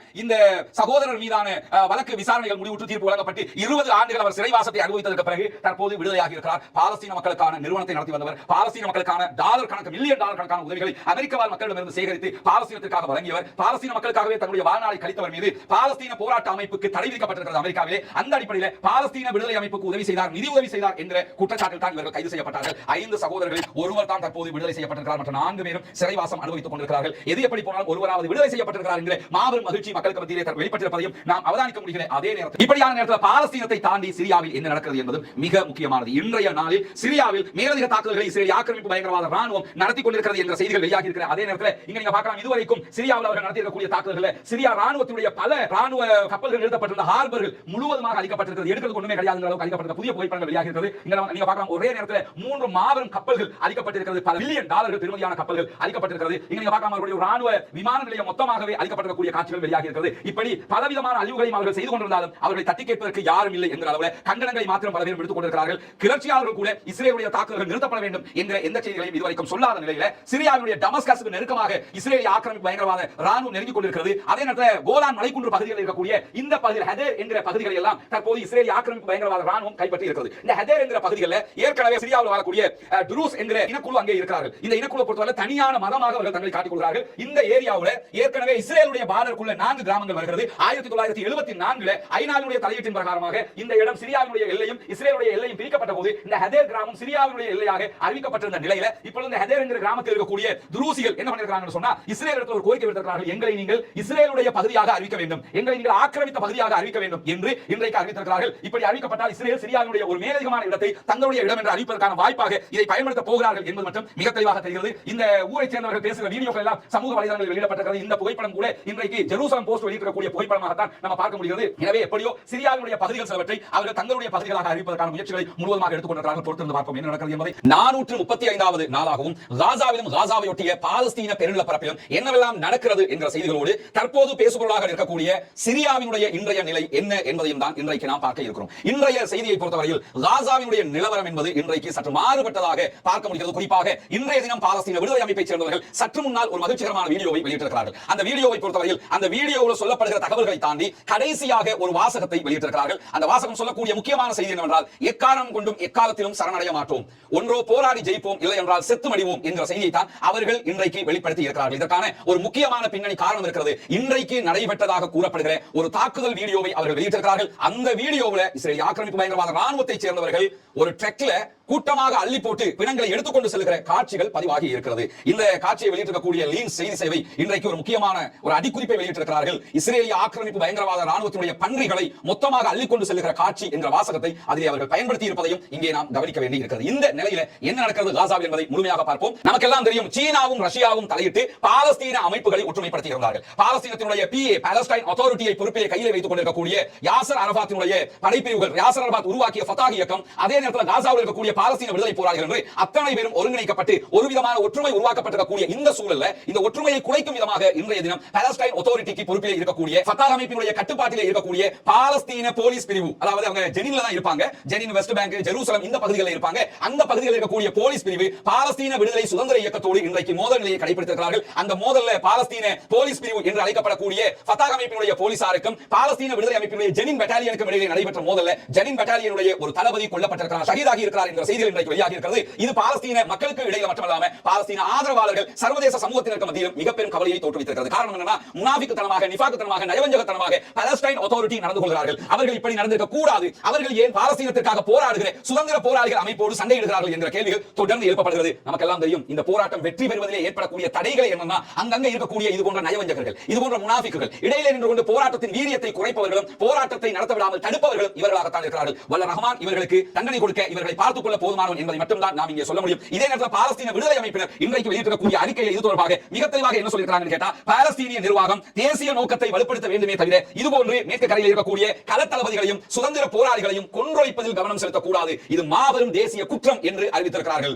இப்படியான நேரத்தில் தான் இன்றைக்கு மாபெரும் தாக்குதல் செய்தியை இஸ்ரேல் ஆக்கிரமிப்பு பயங்கரவாத ராணுவத்திற்கு எதிராக பாலஸ்தீன விடுதலை அமைப்பினர் வெளியிட்டிருப்பதை நாம் அவதானிக்க முடியும். அந்த வீடியோவில் ஒரு சிறு பகுதி காட்சியை தான் இங்க பாக்குறீங்க. அவர்கள் தங்களுடைய ராணுவ சீருடையோடு நின்று இந்த வீடியோவை வெளியிட்டிருக்கிறார்கள். மஃப்தில இல்ல, ராணுவ சீருடையோடு தான் இருக்காங்க. அந்த வீடியோவில் அவர்கள் சொல்லியிருக்கக்கூடிய முக்கியமான வெளியிட்டிருக்கக்கூடிய காட்சிகளை நீங்க பாக்குறீங்க. இந்த இடத்துல இஸ்ரேல் ஆக்கிரமிப்பு பயங்கரவாத ராணுவத்தினுடைய ட்ரக் வண்டி நிற்பதை நீங்கள் கவனிக்க முடியும். இந்த ட்ரக் நீங்க பாத்தீங்கன்னா இதிலே பல சடலங்கள் ஏற்றப்பட்டிருப்பதை நீங்கள் கவனிக்க முடியும். இந்த பகுதியை தேவை நீங்க ஜூம் பண்ணி பார்த்துக்க முடியும். பல பிணங்கள் ஏற்றப்பட்டிருக்கக்கூடிய காட்சி இந்த ட்ரக்கிலே காட்டப்படுகிறது. இந்த இடத்துல நீங்க கவனிக்க முடியும், அந்த ட்ரக்கில் அவங்க இழுத்துக்கிட்டு போகிற காட்சிகள் பதிவாகி இருக்கிற அதே நேரத்தில் இங்க அவங்க வட்டம் போட்டு காட்டியிருக்கிறார்கள், பிணங்கள் கொத்து கொத்தாக அடுக்கப்பட்டிருக்கக்கூடிய காட்சி. அதே நேரத்தில் இன்றைக்கு நடத்தப்பட்ட தாக்குதலுடைய மிக முக்கியமான பகுதி இதுதான். இங்க பார்க்கலாம், தாக்குதல் நடத்தப்படுவதற்கு முன்பதாக இஸ்ரேலிய ஆக்கிரமிப்பு பயங்கரவாத ராணுவத்தை சேர்ந்தவர்கள் நிற்கக்கூடிய மொத்தமான காட்சி நீங்க பாருங்க. அந்த சுத்தி நிறைய இஸ்ரேலிய ஆக்கிரமிப்பு பயங்கரவாத ராணுவத்தை சேர்ந்தவர்கள் இருக்கிறார்கள். இந்த இடத்துல கொத்தாக நிற்கக்கூடிய காட்சியை நீங்க பார்க்கலாம். மொத்தமாக இன்றைக்கு ஒரே இடத்தில் சிக்கியவர்களை அலேக்காக அடித்து தூக்கி இருக்கிறது பாலஸ்தீன விடுதலை அமைப்பு படைப்பிரிவு என்பதுதான் இங்கே முக்கியமானது. இந்த இடத்துல நீங்க பார்க்கலாம், மொத்தமாக தூக்குகிற காட்சியை அவங்க காட்டியிருக்காங்க. இது ஆரம்பத்தில் அவர்கள் நிற்கக்கூடிய காட்சி. இந்த இடத்துல இங்க நீங்க பாருங்க, பிறகு இதே இடம் எப்படி இருக்குது. இந்த இடத்துல பிணங்கள் மாத்திரம் இந்த வண்டிக்குள் ஏற்றப்பட்டிருக்கக்கூடிய காட்சிகள் பதிவு செய்யப்பட்டிருக்கிறது. இப்படி பயங்கரமான ஒரு தாக்குதலை இன்றைக்கு நடத்தி இருக்கிறது பாலஸ்தீன விடுதலை அமைப்பை சேர்ந்தவர்கள். ஒரே இடத்தில் நின்ற கொத்தாக மாட்டிக்கொண்டு இஸ்ரேலிய ஆக்கிரமிப்பு பயங்கரவாத ராணுவத்தை சேர்ந்தவர்கள் ஜபாலியா முகாமுக்கு மேற்கு பகுதிகளில் கொன்றொழித்திருக்கிறார்கள். ஜபாலியாங்கிறது நார்த் காசாவில் இருக்குது. வடக்கு காசாவில் தான் 70 நாட்களுக்கு மேலாக சுற்றி வளைப்பு நடத்தப்பட்டுக் கொண்டிருக்கிறது. மொத்தமான தாக்குதல்களை பொதுமக்களை நோக்கி இஸ்ரேலிய ஆக்கிரமிப்பு பயங்கரவாத ராணுவம் நடத்தி கொண்டிருக்கிறது. அந்த நேரத்தில் தான் அவர்களுக்கு எதிரான ஒரு மொத்த தாக்குதல் இன்றைக்கு நடத்தப்பட்டிருக்கிறது. பாலஸ்தீன விடுதலை அமைப்பை சேர்ந்தவர்கள் தங்களுடைய யூனிஃபார்மோடு வந்தே இந்த தாக்குதல் நடத்தியிருக்கிறாங்க. களத்திலே மிக முக்கியமான படைப்பிரிவு இறக்கப்பட்டிருக்கிறது என்பதை நாம் புரிந்து கொள்ள முடிகிறது. சில நேரங்களில் இந்த மோட்டார் தாக்குதல்கள், ஷெல் தாக்குதல்கள் நடத்துறவங்க மஃப்தில வருவாங்க, வந்து கூட தாக்குதல் நடத்துவாங்க. அப்படி இருக்கிற நேரத்தில் எப்பொழுது பாலஸ்தீன விடுதலை அமைப்பினுடைய அபிஷியல் யூனிஃபார்மோட அபிஷியல் கிட்டோட களத்துக்கு வர்றாங்களோ அந்த நேரத்தில் ஒரு முக்கியமான படைப்பிரிவு தான் களத்திற்கு வருகிறது என்று அர்த்தம். பாலஸ்தீன விடுதலை ராணுவத்தினுடைய உயர்மட்ட தாக்குதல் பிரிவுகள் ஒன்றுதான் இதுல களமிறங்கி வச்சு செஞ்சிருக்காங்க புரிய முடிகிறது. அது பற்றிய மேலதிக தகவல்கள் வருகிற போது அவற்றையும் உங்களுக்கு மத்தியிலே நாம் கொண்டு வந்து தருவதற்கு தயாராக இருக்கிற அதே நேரத்தில் இன்றைக்கு அவர்கள் வெளியிட்டிருக்கக்கூடிய அந்த வீடியோவில் கடைசியாக வெளியிட்டிருக்கக்கூடிய செய்தியை தான் நீங்க பாக்குறீங்க. நாங்கள் ஒருபோதும் சரணடைய மாட்டோம். அரபியிலே ரொம்ப அழகாக அதை வெளியிட்டிருக்காங்க. நாங்கள் ஒருபோதும் சரணடைய மாட்டோம், ஒன்றோ வெல்வோம் அல்லது செத்து மடிவோம் என்பதை மிக தெளிவாக அறிவித்திருக்கிறார்கள். அந்த அடிப்படையில் தான் இன்றைக்கு அவர்களுடைய கூட்டத்தை அழித்து வெற்றி பெற்றக்கூடிய செய்தி அவர்கள் சொல்லியிருக்கிறார்கள். எனவே எங்களுடைய நடவடிக்கையில் சரணடைதல் என்று ஒன்று கிடையாது. நீ இஸ்ரேலை பொறுத்தவரை இன்றைக்கு ஒரு ஆண்டுகளை தாண்டி, ஒரு வருடமும் 3 மாதங்களை தாண்டி இந்த யுத்தத்தை அவர்கள் செய்து கொண்டிருக்கிறார்கள். நீங்கள் எவ்வளவு நாட்கள் யுத்தத்தை செய்தாலும் நாங்கள் சரணடைவோம் என்று மாத்திரம் நினைத்துக் கொள்ளாதீர்கள். உங்களோடு போராடி வெல்வோம், இல்லை என்றால் செத்து மடிவோம், அதுவும் எங்களுக்கு வெற்றியாக அமையும் என்பதை மிக தெளிவாக இன்றைக்கு அவர்கள் இஸ்ரேலிய ஆக்கிரமிப்பு பயங்கரவாத ராணுவத்திற்கு அந்த செய்தி குறிப்பிலே சொல்லி இருக்கக்கூடியதையும் நாம் பார்க்க முடியும். இந்த நேரத்தில் சிரியாவில் என்ன நடக்கிறது, சிரியாவுடைய செயல்பாடுகள் எப்படி போகிறது என்பது மிக முக்கியமான ஒன்றாக மாறி இருக்கிறது. சிரியாவில் கிளர்ச்சிப்படை ஆட்சியை கைப்பற்றியது. கிளர்ச்சிப்படை ஆட்சியை கைப்பற்றியவுடன் சிரியாவினுடைய அதிபராக செயல்பட்ட பஷர் அல் அசாத் நாட்டை விட்டு தப்பியோடி ரஷ்யாவிலே குடியேறி இருக்கிறார். இந்த நிலையில சிரியாவினுடைய ஆட்சியினுடைய செயல்பாடுகள் கொஞ்சம் கொஞ்சமாக இம்ப்ரூவ் ஆகி கொண்டு வளர்ந்து கொண்டு வரக்கூடிய நேரத்தில் இஸ்ரேலிய ஆக்கிரமிப்பு பயங்கரவாத ராணுவம் கோலான் மலைக்குன்றுகளில் இருந்து ஆரம்பித்து உள்ளே நுழைந்து சிரியாவினுடைய பல பகுதிகளையும் கைப்பற்றிக் கொண்டு வரக்கூடிய நேரத்தில் இன்றைக்கு சிரியாவினுடைய புதிய அரசாங்கம் ஐநாவிலே ஒரு கம்ப்ளைனை, முறைப்பாட்டை முன்வைத்திருக்கிறார்கள். எங்கள் பகுதிகளுக்குள் சட்டவிரோதமாக 1974 ஆம் ஆண்டு ஐநா முன்னிலையில் போடப்பட்ட ஒப்பந்தத்தை மீறி இஸ்ரேல் தாக்குதல் தாக்குதல்களை முன்னெடுக்கிறது. எனவே அது நிறுத்தப்பட வேண்டும். இல்லை என்றால் வேறு விதமான விளைவுகள் ஏற்படுவதற்கு வாய்ப்பு இருக்கிறது என்பதை குறிப்பிட்டு புதிய பிரதமர், சிரியாவுடைய தற்காலிக பிரதமர் கடிதம் ஒன்றை அனுப்பியிருக்கிறார் ஐநாவுக்கு என்ற செய்திகள் இன்றைக்கு வெளியாகி இருக்கக்கூடிய நேரத்தில் இந்த புரட்சியின் பின்னணியில உண்மையாகவே இருந்தவர்கள் யார்? இந்த புரட்சிக்கு பின்னால ரஷ்யா இருந்ததா, அல்லது இந்த புரட்சிக்கு பின்னதாக அமெரிக்காவும் இஸ்ரேலும் இருந்தனவா, அல்லது வேறு யாரும் இருந்தார்களா, அடுத்து என்ன நடக்க போகிறது என்ற பல கேள்விகள் பலருக்கு மத்தியில் இருக்கக்கூடிய நேரத்தில் இன்றைக்கு அந்த கேள்விகளுக்கு ஓரளவுக்குண்டான பதில் கிடைத்திருக்கின்றது. குறிப்பாக இன்றைய தினம் துருக்கியினுடைய வெளிவிவகார அமைச்சர் NTVக்கு வழங்கியிருக்கக்கூடிய ஒரு பேட்டியிலே பல ரகசியங்களை போட்டுடைத்திருக்கிற செய்திகள் வெளியாகி இருப்பதை நாம் அவதானிக்க முடியும். துருக்கியினுடைய வெளிவிவகார அமைச்சர் வழங்கியிருக்கக்கூடிய பேட்டி இன்றைக்கு வெளியாகி இருக்கிறது. அதில் அவர் பல முக்கியமான செய்திகளை சொல்லியிருக்கிறார். அவர் சொல்லியிருக்கிற செய்திகளுக்கும் நெதன்யாகு தற்போது பேசி வருகிற செய்திகளுக்கும் ஒரு நெருக்கம் இருப்பதை நாம் அவதானிக்க முடியும். என்ன நெருக்கம் இருக்கிறது கேட்டா, ஏற்கனவே நெதன்யாகுக்கு எதிராக துருக்கியினுடைய அதிபர் அர்துகான் அடிக்கடி ஒரு செய்தியை சொல்லி வந்தார். என்ன செய்தியை சொல்லி வந்தார்னா, தொடர்ந்து இஸ்ரேல், பாலஸ்தீனம், லெபனான், சிரியா என்று பல பகுதிகளிலும் தாக்குதலை விரிவுபடுத்திக் கொண்டே வருகிறது. இந்த தாக்குதல்கள் நிறுத்தப்பட வேண்டும். நிறுத்தப்படாத பட்சத்தில் நாங்களும் உள்நுழைய வேண்டி வரலாம் என்ற செய்திகளை அடிக்கடி துருக்கியினுடைய அதிபர் அர்துகான் சொல்லிக் கொண்டே வந்தார். இஸ்ரேலோடு நேருக்கு நேர் சந்திக்கிற நிலைமைகள் ஏற்படலாம் என்று அவர் பேசி வந்தார். கடந்த காலங்களில் இந்த யுத்தம் ஆரம்பிக்கப்பட்டதிலிருந்து ஒரு 3 அல்லது 4 தடவைகள் இதை அவர் பேசி இருக்கிறார். இந்த பேச்சுக்கள் எல்லாம் அரசியல் ரீதியாகத்தான் அவர் பேசுகிறார் என்ற ஒரு பார்வையை உண்டாக்கி இருந்த நிலையில இன்றைக்கு துருக்கியினுடைய வெளிவிவகார அமைச்சர் சொல்லியிருக்கக்கூடிய செய்திகள் இல்லை, அது அரசியல் ரீதியிலான பேச்சு மாத்திரமல்ல, ஒரு எச்சரிக்கையும் கூட என்பதை புடம் போட்டு காட்டியிருப்பதாக பார்க்க முடிகிறது. குறிப்பாக இன்றைக்கு சிரியாவுக்குள்ள நடத்தப்படுகிற இஸ்ரேலுடைய தாக்குதல்களுக்கு மிக பெரும் கண்டனத்தை துருக்கி தெரிவித்திருக்கிறது. இங்க ஒண்ணு கவனிச்சுக்கங்க, துருக்கி, இஸ்ரேல் இந்த ரெண்டுக்கும் இடையில சர்வதேச மட்டத்தில் ஒரு ஒற்றுமை இருக்கிறது. என்ன ஒற்றுமை இருக்கிறது கேட்டா, இஸ்ரேலுக்கு ஆதரவாக மேற்கு நாடுகள் இருக்கிறார்கள். அமெரிக்கா, பிரித்தானியா, பிரான்ஸ், மேற்கு நாடுகள் எல்லாமே இருக்கிறாங்க இஸ்ரேலுக்கு ஆதரவாக. அதே நேரத்தில் துருக்கியை பொறுத்தவரையில துருக்கி நேட்டோ அமைப்பில் இருக்கக்கூடிய மிக முக்கியமான நாடு. குறிப்பாக நேட்டோ அமைப்பில் இருக்கக்கூடிய ராணுவ பலம் பொருந்திய அமெரிக்காவுக்கு அடுத்த லெவலில் இருக்கக்கூடிய அளவுக்கு இருக்கிற ஒரு முக்கியமான நாடு தான் துருக்கி. சொந்தமாக ட்ரோன்களை தயாரிப்பவர்கள், சொந்தமாக தாக்குதல் விமானங்களை தயாரிக்கிறார்கள், சொந்தமாக பல ஆயுதங்களை தயாரிக்கிறவர்கள், ராணுவ பலம் கொண்டவர்கள். என்னைக்காவது ஒரு நாள் தாங்கள் இழந்த ஒட்டோமான் கலிஃபேட்டை, உஸ்மானிய கிலாபத்தை அடைந்தே தீர வேண்டும் என்பதில் உறுதியாக இருப்பவர்கள் துருக்கியர்கள். துருக்கியுடைய வரலாற்றை பார்த்தாலே தெரியும். துருக்கியினுடைய பரம்பெரும் கனவு என்னன்னு பார்த்தாலே, நாங்கள் என்றைக்காவது இழந்த ஒட்டோமான் கலிஃபேட்டை அடைய வேண்டும், எங்களுக்கு கீழால் மத்திய கிழக்கு இருக்க வேண்டும் என்பதை விரும்புகிறவர்கள். மத்திய கிழக்கின் தலைமையகமாக துருக்கி தான் இருக்க வேண்டும் என்பதை பல 100 ஆண்டுகளாக ஆசை வைத்துக் கொண்டிருக்கக்கூடியவர்கள். இழந்த மரியாதையை பெற்றெடுப்பதே தங்களுடைய நோக்கம் என்பதுதான் துருக்கியர்களுடைய ஆசை அவாவாக இருக்கிறது. இந்த நேரத்தில் தான் தற்போது ஏற்பட்டிருக்கக்கூடிய இந்த சிரியாவினுடைய பிரச்சனைக்குள்ள தலையை நுழைத்து முழுவதுமாக சிரியாவை அந்த கண்ட்ரோலுக்கு கொண்டு வந்ததனுடைய பின்னணியில் இருந்திருப்பவர்கள் துருக்கி என்பது இன்றைக்கு வெளியாகி இருக்கிறது. துருக்கியுடைய வெளிவிவகார அமைச்சர் வழங்கியிருக்கக்கூடிய பேட்டியில் என்ன சொல்றாருன்னா, HTS என்கிற தற்போது சிரியாவை கைப்பற்றி இருக்கக்கூடிய அமைப்பினுடைய அனைத்து முனைகளிலும் எங்களுடைய படைப்பிரிவு கவனம் செலுத்தியது. அவர்கள் எங்களிடம் கேட்காமல் எந்த மூவையும் எடுக்கல, எங்களோடு பேசிக் கொண்டுதான் அத்தனையும் செய்தார்கள். அதுதான் அவருடைய வெற்றிக்கு மிக பெரும் காரணமாக அமைந்தது என்று இன்றைக்கு வெளிப்படையாக துருக்கியுடைய வெளிவிவகார அமைச்சர் சொல்லியிருக்கிறார். ஏற்கனவே நமக்கு தெரியும், இந்த தாக்குதலை பொறுத்தவரையில திடீரென்று அவர்கள் ஒவ்வொரு அலப்போவை கைப்பற்றுறாங்க. அலப்போவுக்கு பிறகு ஹிம்ஸ் கைப்பற்றப்படுகிறது. இப்படி ஒவ்வொரு நகரமாக அந்த சரி வித்தின் 1 வீக்குள்ள சிரியா முழுவதுமாக அந்த கண்ட்ரோலுக்கு வந்ததற்கான மிக முக்கியமான காரணம், சிரியாவுடைய ராணுவம் எதிர் தாக்குதல்களை நடத்தவில்லை. சிரியாவினுடைய ராணுவம் கண்ட்ரோலுக்குள்ள இருந்தாங்க, விட்டுக் கொடுத்து கொண்டே இருந்தார்கள். சிரியாவினுடைய ராணுவத்தை விட்டுக் கொடுப்பு செய்வதற்கு தூண்டியது யார்? சிரியாவினுடைய ராணுவத்தோடு ஆல்ரெடி பேச்சுவார்த்தைகளை நடத்தியது யார்? சிரியாவினுடைய ராணுவம் இப்படித்தான் செயல்பட வேண்டும் என்று இன்ஸ்ட்ரக்ஷன் கொடுத்தது யார் என்ற கேள்விகளுக்கு பதிலாக இன்றைக்கு துருக்கி சொல்லியிருக்கக்கூடிய பதில் என்னன்னா, நாங்கள் தான் அதையெல்லாம் செய்தோம். சிரியாவினுடைய ராணுவத்தை கண்ட்ரோலுக்குள்ள வச்சோம். சிரியாவினுடைய ராணுவம் என்ன செய்யணும்ங்கறத தொடர்ந்து நாங்கள் அவர்களுக்கு அறிவுறுத்திக் கொண்டே இருந்தோம். அதே போன்று HTS எப்படி முன்னேற வேண்டும் என்பதையும் நாங்கள் அறிவுறுத்திக் கொண்டே இருந்தோம். அந்த அடிப்படையில்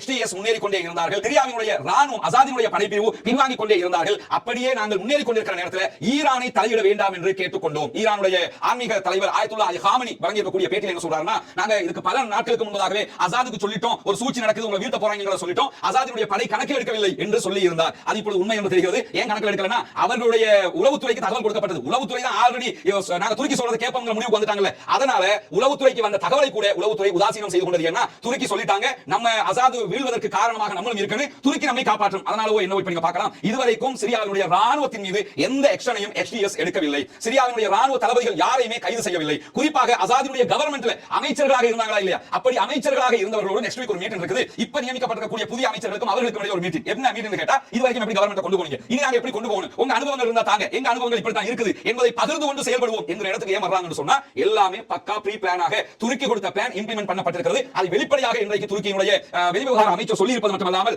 ரஷ்யாவையும் இதிலே ஒட்டுமொத்தமாக தலையிட வேண்டாம் என்று நாங்கள் கேட்டுக்கொண்டிருந்தோம். ரஷ்யாவும் இதிலே தலையிடாமல் இருந்துவிட்டது. அதனால ரஷ்யா சில தாக்குதல்களை நடத்தி அப்படியே பின்வாங்கிட்டாங்க. பின்வாங்கினவங்க டோட்டலா பின்வாங்கிட்டே இருக்காங்க. உங்களுக்கு தெரியும், இப்பொழுது துருக்கியினுடைய அந்த கண்ட்ரோலுக்குள்ள போயிடுச்சு. துருக்கி சொல்லி முடிய ரஷ்யா கேக்குது என்ற ஒரு கேள்வி வரலாம்ல. துருக்கி சொன்னா இப்ப ரஷ்யா கேட்டு தான் ஆகணும். ஏன் கேட்டாங்கன்னு கேட்டா, ஆல்ரெடி உக்ரைனோட வார் நடக்கும்போது துருக்கி அமைதியாக இருப்பதே ரஷ்யாவுக்கு பெரிய நிம்மதி. துருக்கியும் உக்ரைன் பக்கம் சாஞ்சிட்டாங்கன்னு சொன்னா ரஷ்யாவுக்கு அது பெரிய பின்னடைவாக மாறிடும். எனவே அந்த இடத்தில் ரஷ்யாவுக்கு ஆதரவாக துருக்கி நிற்பதால் இந்த இடத்துல துருக்கிக்கு ஆதரவாக ரஷ்யா இருந்திருக்கிறது என்பதை நாம் புரிய வேண்டும். அதே போன்று துருக்கியை பகைத்துக் கொள்ள வேண்டியது இல்லை. கொள்கை அளவில், ஒரு ஜியோ பாலிடிக்ஸ் அளவில் நமக்கு சாதகமானவங்க தான் துருக்கி என்ற அடிப்படையில் ஈரானும் சைலண்ட் ஆகி இருக்கிறாங்க என்பதை இவருடைய பேட்டியில் நம்ம புரிந்து கொள்ள முடிகிறது. அதே நேரத்தில் இவர் இன்னொரு முக்கியமான செய்தியை சொல்றாரு. என்ன செய்தி சொல்றாருன்னா, இப்ப இஸ்ரேல் வந்து நிறைய ராணுவத்தினுடைய தளவாடங்கள் அளிக்கிறாங்களே, 15 கப்பலுக்கு மேல அழிச்சிட்டாங்க. அதே மாதிரி அங்க இருக்கக்கூடிய ராணுவத்துடைய விமானங்கள், விமான தளங்கள் எல்லாத்தையும் அழிச்சிட்டே இருக்காங்க.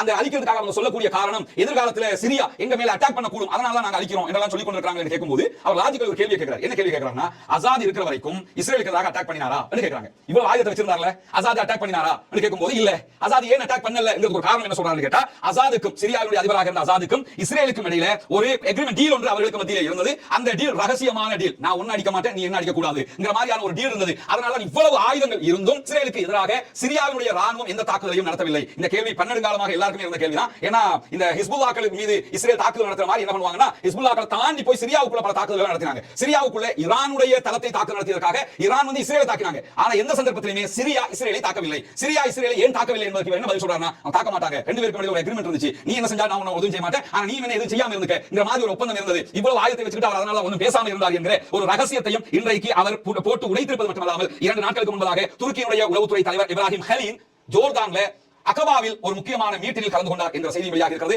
அந்த மீட்டிங்ல கத்தார் சார்பாகவும் துருக்கி சார்பாகவும் பல முக்கியஸ்தர்கள் பங்கெடுத்திருக்கிறார்கள். கத்தார் இந்த இடத்துல கத்தார் ஏன் உள்ள எடுக்கிறாங்கன்னு சொன்னா, அமெரிக்கா போன்ற வல்லாதிக்க நாடுகள் தலையிட்டு விடக் கூடாது என்பதற்காக கத்தார் வழியாக அமெரிக்காவோட டீல் பண்ணுகிற வேலையை துருக்கி பண்ணி கொண்டிருக்குது. நாங்க சேஃப் கார்டு பண்ணி எல்லாத்தையும் செஞ்சு முடிக்கிற வரைக்கும் எந்த டிஸ்டர்பும் பண்ணாதீங்க என்ற செய்திகளை தான் அவர்கள் சொல்லியிருக்கிறார்கள். அந்த அடிப்படையில் நம்ம பார்த்தோம்னா இன்னைக்கும் வெளியாக இருக்கக்கூடிய தகவல்கள் பிரகாரம் அங்க இருக்கக்கூடிய குர்துகள் இருக்கக்கூடிய பகுதிகளில் HDS-க்கும் குர்துகளுக்கும் இடையில சண்டை நடைபெற்று வருகிறது. அந்த சண்டையை நிறுத்துவதற்கான முனைப்புகளை அமெரிக்காவோடு நாங்கள் செய்து கொண்டிருக்கிறோம், பேசிக் கொண்டிருக்கிறோம் என்ற செய்திகளையும் வெளிவிவகார அமைச்சர் இன்றைக்கு சொல்லி இருக்கக்கூடியதை நம்ம பார்க்க முடியும். எனவே இந்த சிரியாவினுடைய விவகாரத்துல வெளிப்படையாக தெரிந்திருக்கக்கூடிய ஒரு செய்தி என்னன்னு சொன்னா, மொத்தமாக சிரியாவை கழுவி ஊத்தி இருக்கிறது துருக்கின்னு தெரியுது. துருக்கியுடைய வெளிவிவகார அமைச்சர் அதை வெளிப்படையாகவே சொல்லிட்டாரு. அவங்களாக வெளிப்படையாக சொல்லாத வரைக்கும் நம்ம அதை உணர்ந்தாலும் சொல்ல முடியாது. ஏன்னா ஒரு செய்தியை பொறுத்தவரையில அவங்க வெளிப்படையா நாங்க தான் சொல்லணும், அறிவிக்கணும் அல்லது அறிவிப்பதற்குரிய முகாந்திரம் இருக்கிறது. வெளிப்படையாகவே சொல்லிட்டாங்க, முழுவதுமாக அசாத கவிழ்த்தது நாங்க தான். கவிழ்த்தது மட்டுமல்லாம அவரு தப்பி ரஷ்யாவுக்கு போயிட்டாரு, நாட்டுக்குள்ளே அடுத்த கட்ட முனைப்புகளை எல்லாம் நாங்க செஞ்சுக்கிட்டு இருக்கிறோம். எனவே நாட்டை அமைதிப்படுத்துவதுதான் எங்களுடைய நோக்கம் என்று சொன்னதோடு நிறுத்தாம எக்ஸ்ட்ரா என்ன சொல்லிருக்காருன்னு கேட்டா, இஸ்ரேல் அடங்க வேண்டும். ஏற்கனவே காசாவில் அவர்கள் அநியாயத்துக்கு மேல் அநியாயம் செய்து கொண்டு வருகிறார்கள். நாங்கள் முறைப்படி அந்த அநியாயங்களை எதிர்கொள்வதற்கான முயற்சிகளை செய்து கொண்டிருக்கக்கூடிய நேரத்தில் சிரியாவுக்குள்ள தொடர்ந்து தாக்குதல்களை இஸ்ரேல் நடத்துவதை ஒருபோதும் ஏற்றுக்கொள்ள முடியாது என்று சொல்லியிருக்கிறார். இந்த நேரத்தில் ஏற்கனவே பெஞ்சமின் நெதன்யாகு ஒரு செய்தியை சொல்லியிருந்தாரு, நாங்கள் 7 நாடுகளோட 7 பகுதிகளில் சண்டைகளை போட்டுக்கிட்டு இருக்கிறோம், 8வது ஒரு இடத்திலும் சண்டையிட வேண்டி வரும் என்று ஒரு செய்தியை சொல்லியிருந்தார். அந்த 8வது இடம் ஜோர்டானாக இருக்கலாம் என்று அத்தனை பேரும் பல ஆய்வாளர்களும் சொல்லிக் கொண்டிருந்த நிலையில அது ஜோர்டானாக இருக்க வாய்ப்பில்லை, சிரியாவை மையமாக கொண்டு துருக்கியோடு தான் அந்த யுத்தம் நடக்க வாய்ப்பு இருக்கிறது என்று தற்போது மர்வான் பிஷாரா போன்ற ஆய்வாளர்கள் பேசுகிற செய்திகள் இன்றைக்கு வெளியாகி இருக்கிறது. சர்வதேச வல்லுநர், சர்வதேச ஜியோபாலிடிக்ஸ் சம்பந்தமாக பல விவகாரங்களை அலசி ஆராயக்கூடிய ஒரு ஆய்வாளர் அவர் என்ன சொல்றாருன்னு கேட்டா, துருக்கி களமிறங்கி அடிக்க வாய்ப்பு இருக்கிறது சிரியாவிலே, சிரியாவை மையமாக கொண்டு இஸ்ரேலோடு துருக்கி இஸ்ரேல் வார் ஒன்று வருவதற்கான வாய்ப்பு ரொம்ப நெருக்கத்தில் இருக்கிறது. அப்படி ஒரு வார் வருமாக இருந்தால் மீண்டும் இஸ்ரேலுக்கு எதிராக களத்திற்கு ஹிஸ்புல்லாக்கள் வர வாய்ப்பு இருக்கிறது. ஹிஸ்புல்லாக்கள் வந்தார்கள் என்றால் கண்டிப்பாக இதை பயன்படுத்தி ஈரான் நேரடியாகவே வருவதற்கான வாய்ப்பு இருக்கிறது. அப்படி ஒரு வாய்ப்பு வருவாக இருந்தால் துருக்கி நினைக்கிற மாதிரி உடனடியாக அவங்க மத்திய கிழக்கினுடைய லீடர் என்கிற இடத்துக்கு வரலனா கூட மத்திய கிழக்குல பல பகுதிகளை கண்ட்ரோல் பண்ணக்கூடிய ஒரு இடத்துக்கு வந்துருவாங்க. இப்பவே நம்ம பார்க்கலாம், ஒரு ஈரான்ங்கிற ஒரு மாபெரும் வல்லரசாக இருந்தாலும் துருக்கியோட இணங்கி போறாங்க. துருக்கியோட எதிர்த்து நிக்காம ஓகே நாங்க சிரியாவுல ஒதுங்கிக்கிறோம், நீங்க பாத்துக்கங்க என்று இதுவரைக்கும் சிரியா ஈரானுடைய அந்த கண்ட்ரோல்ல இருந்த நிலை மாறி தற்போது துருக்கியுடைய அந்த கண்ட்ரோலுக்கு வந்திருக்கிறது. இந்த ரெண்டு பேர் கையில் இருந்தாலும் ஒருவருக்கொருவர் எதிரிகள் இல்லை என்பதால் கொள்கை அளவில் வேறுபாடு இருக்கிற துருக்கி சன்னி பிரிவை சார்ந்து நிற்கிறார்கள், ஈரான் ஷியா பிரிவை சார்ந்து நிற்கிறார்கள். கொள்கை அளவில் மாறுபாடுகள் இருந்தாலும் அரசியல் அளவில் துருக்கியும் ஈரானும் ஒருங்கிணைந்து பயணிக்கக்கூடிய நாடுகளாக இருக்கிற காரணத்தினால கண்டிப்பாக இதிலே துருக்கிக்கு எதிராக ஈரான் போகாது. துருக்கி இஸ்ரேலுக்கு எதிராக ஆயுத ரீதியிலான முனைப்புகளை எடுத்தால் அமெரிக்காவுக்கு ஒரு பெரிய தர்ம சங்கடம் ஏற்படுவதற்கான வாய்ப்பு இருக்கிறது. ஏன்னா துருக்கி களத்துக்கு வந்து துருக்கியோடு நேரடி வார் ஆயிடுச்சுன்னு சொன்னா நேட்டோ எங்க நிற்க வேண்டும் என்கிற கேள்வி இருக்கிறது. நேட்டோவை பொறுத்தவரையில அவர்கள் நிற்க வேண்டிய இடம் துருக்கியோடு தான், மாறி இஸ்ரேலோடு நிற்க முடியாது. ஏன் நிற்க முடியாது கேட்டா, நேட்டோவில் இருக்கக்கூடிய ஒரு நாட்டோட யாராவது சண்டைக்கு வந்தாங்கன்னா நேட்டோவில் இருக்கிற அத்தனை உறுப்பு நாடுகள் அந்த நாட்டுக்கு ஆதரவாக வந்து நிற்கணும் என்பது நேட்டோவினுடைய விதி. அந்த விதி அடிப்படையில் நேட்டோ நாடுகள் துருக்கியோடு நிற்க வேண்டி வரும். இஸ்ரேல் நேட்டோவை சேர்ந்த நாடு இல்லை என்பதால் இஸ்ரேலுக்கு மிகப்பெரிய ஒரு பின்னடைவு ஏற்பட வாய்ப்பு இருக்கிறது. ஆனால் இந்த மாதிரியான ஒரு வேலை ஒன்று நடக்குமாக இருந்தால் கண்டிப்பாக பாலஸ்தீனம் ஈஸியாக வெற்றி பெறும் என்பதை மாற்று கருத்தில்லை. பொறுத்திருந்து பார்ப்போம். அர்துகானுடைய வயசும் கூடிக்கிட்டே போகுது. அர்துகானுடைய ஆட்சி காலம் முடிவடைவதற்கான அடுத்த தேர்தலுக்கான நாட்கள் நெருங்கிக் கொண்டே இருக்கக்கூடிய நேரத்தில் அர்துகான் மீண்டும் வெற்றி பெற வேண்டுமாக இருந்தால், அவருடைய கட்சி மீண்டும் வெற்றி பெற வேண்டுமாக இருந்தால், அதே போன்று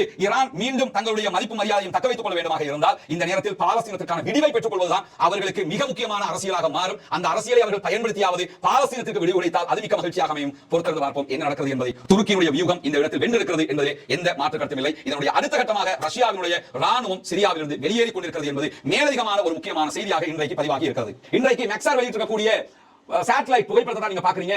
ரஷ்யாவினுடைய ராணுவ கப்பல்கள் சிரியாவை விட்டு வெளியேறுகிற காட்சிகள் பதிவாகி இருக்கிறது. ரஷ்யாவுடைய ராணுவ பேஸ்ல உலகத்திலேயே மிக பிரம்மாண்டமான விமானங்கள்ல ஒரு விமானமாக இருக்கக்கூடிய ரஷ்யாவுடைய விமானம் ஏர் பேஸுக்கு வந்திருக்கிறது. வந்து அங்க இருக்கக்கூடிய மற்ற பொருட்களை ஏற்றிக்கொண்டு பயணிக்கிற காட்சிகள் பதிவாகி இருக்கிறது. இன்றைக்கு வெளியிட்டிருக்கக்கூடிய புகைப்படங்கள்ல அல் ஜசீராவும் வெளியிட்டிருப்பதை நம்ம பார்க்க முடிகிறது. நம்முடைய செய்திகளை உடனுக்குடன் அறிந்து கொள்வதற்காக மறவாமல் ரஸ்மி எம்ஐசி டாக்ஸ் என்கிற நம்முடைய யூடியூப் சேனலை சப்ஸ்கிரைப் பண்ணாதவங்க சப்ஸ்கிரைப் பண்ணிக்கிற அதே நேரம் மற்றவர்களுக்கு இதை பகிருங்கள்.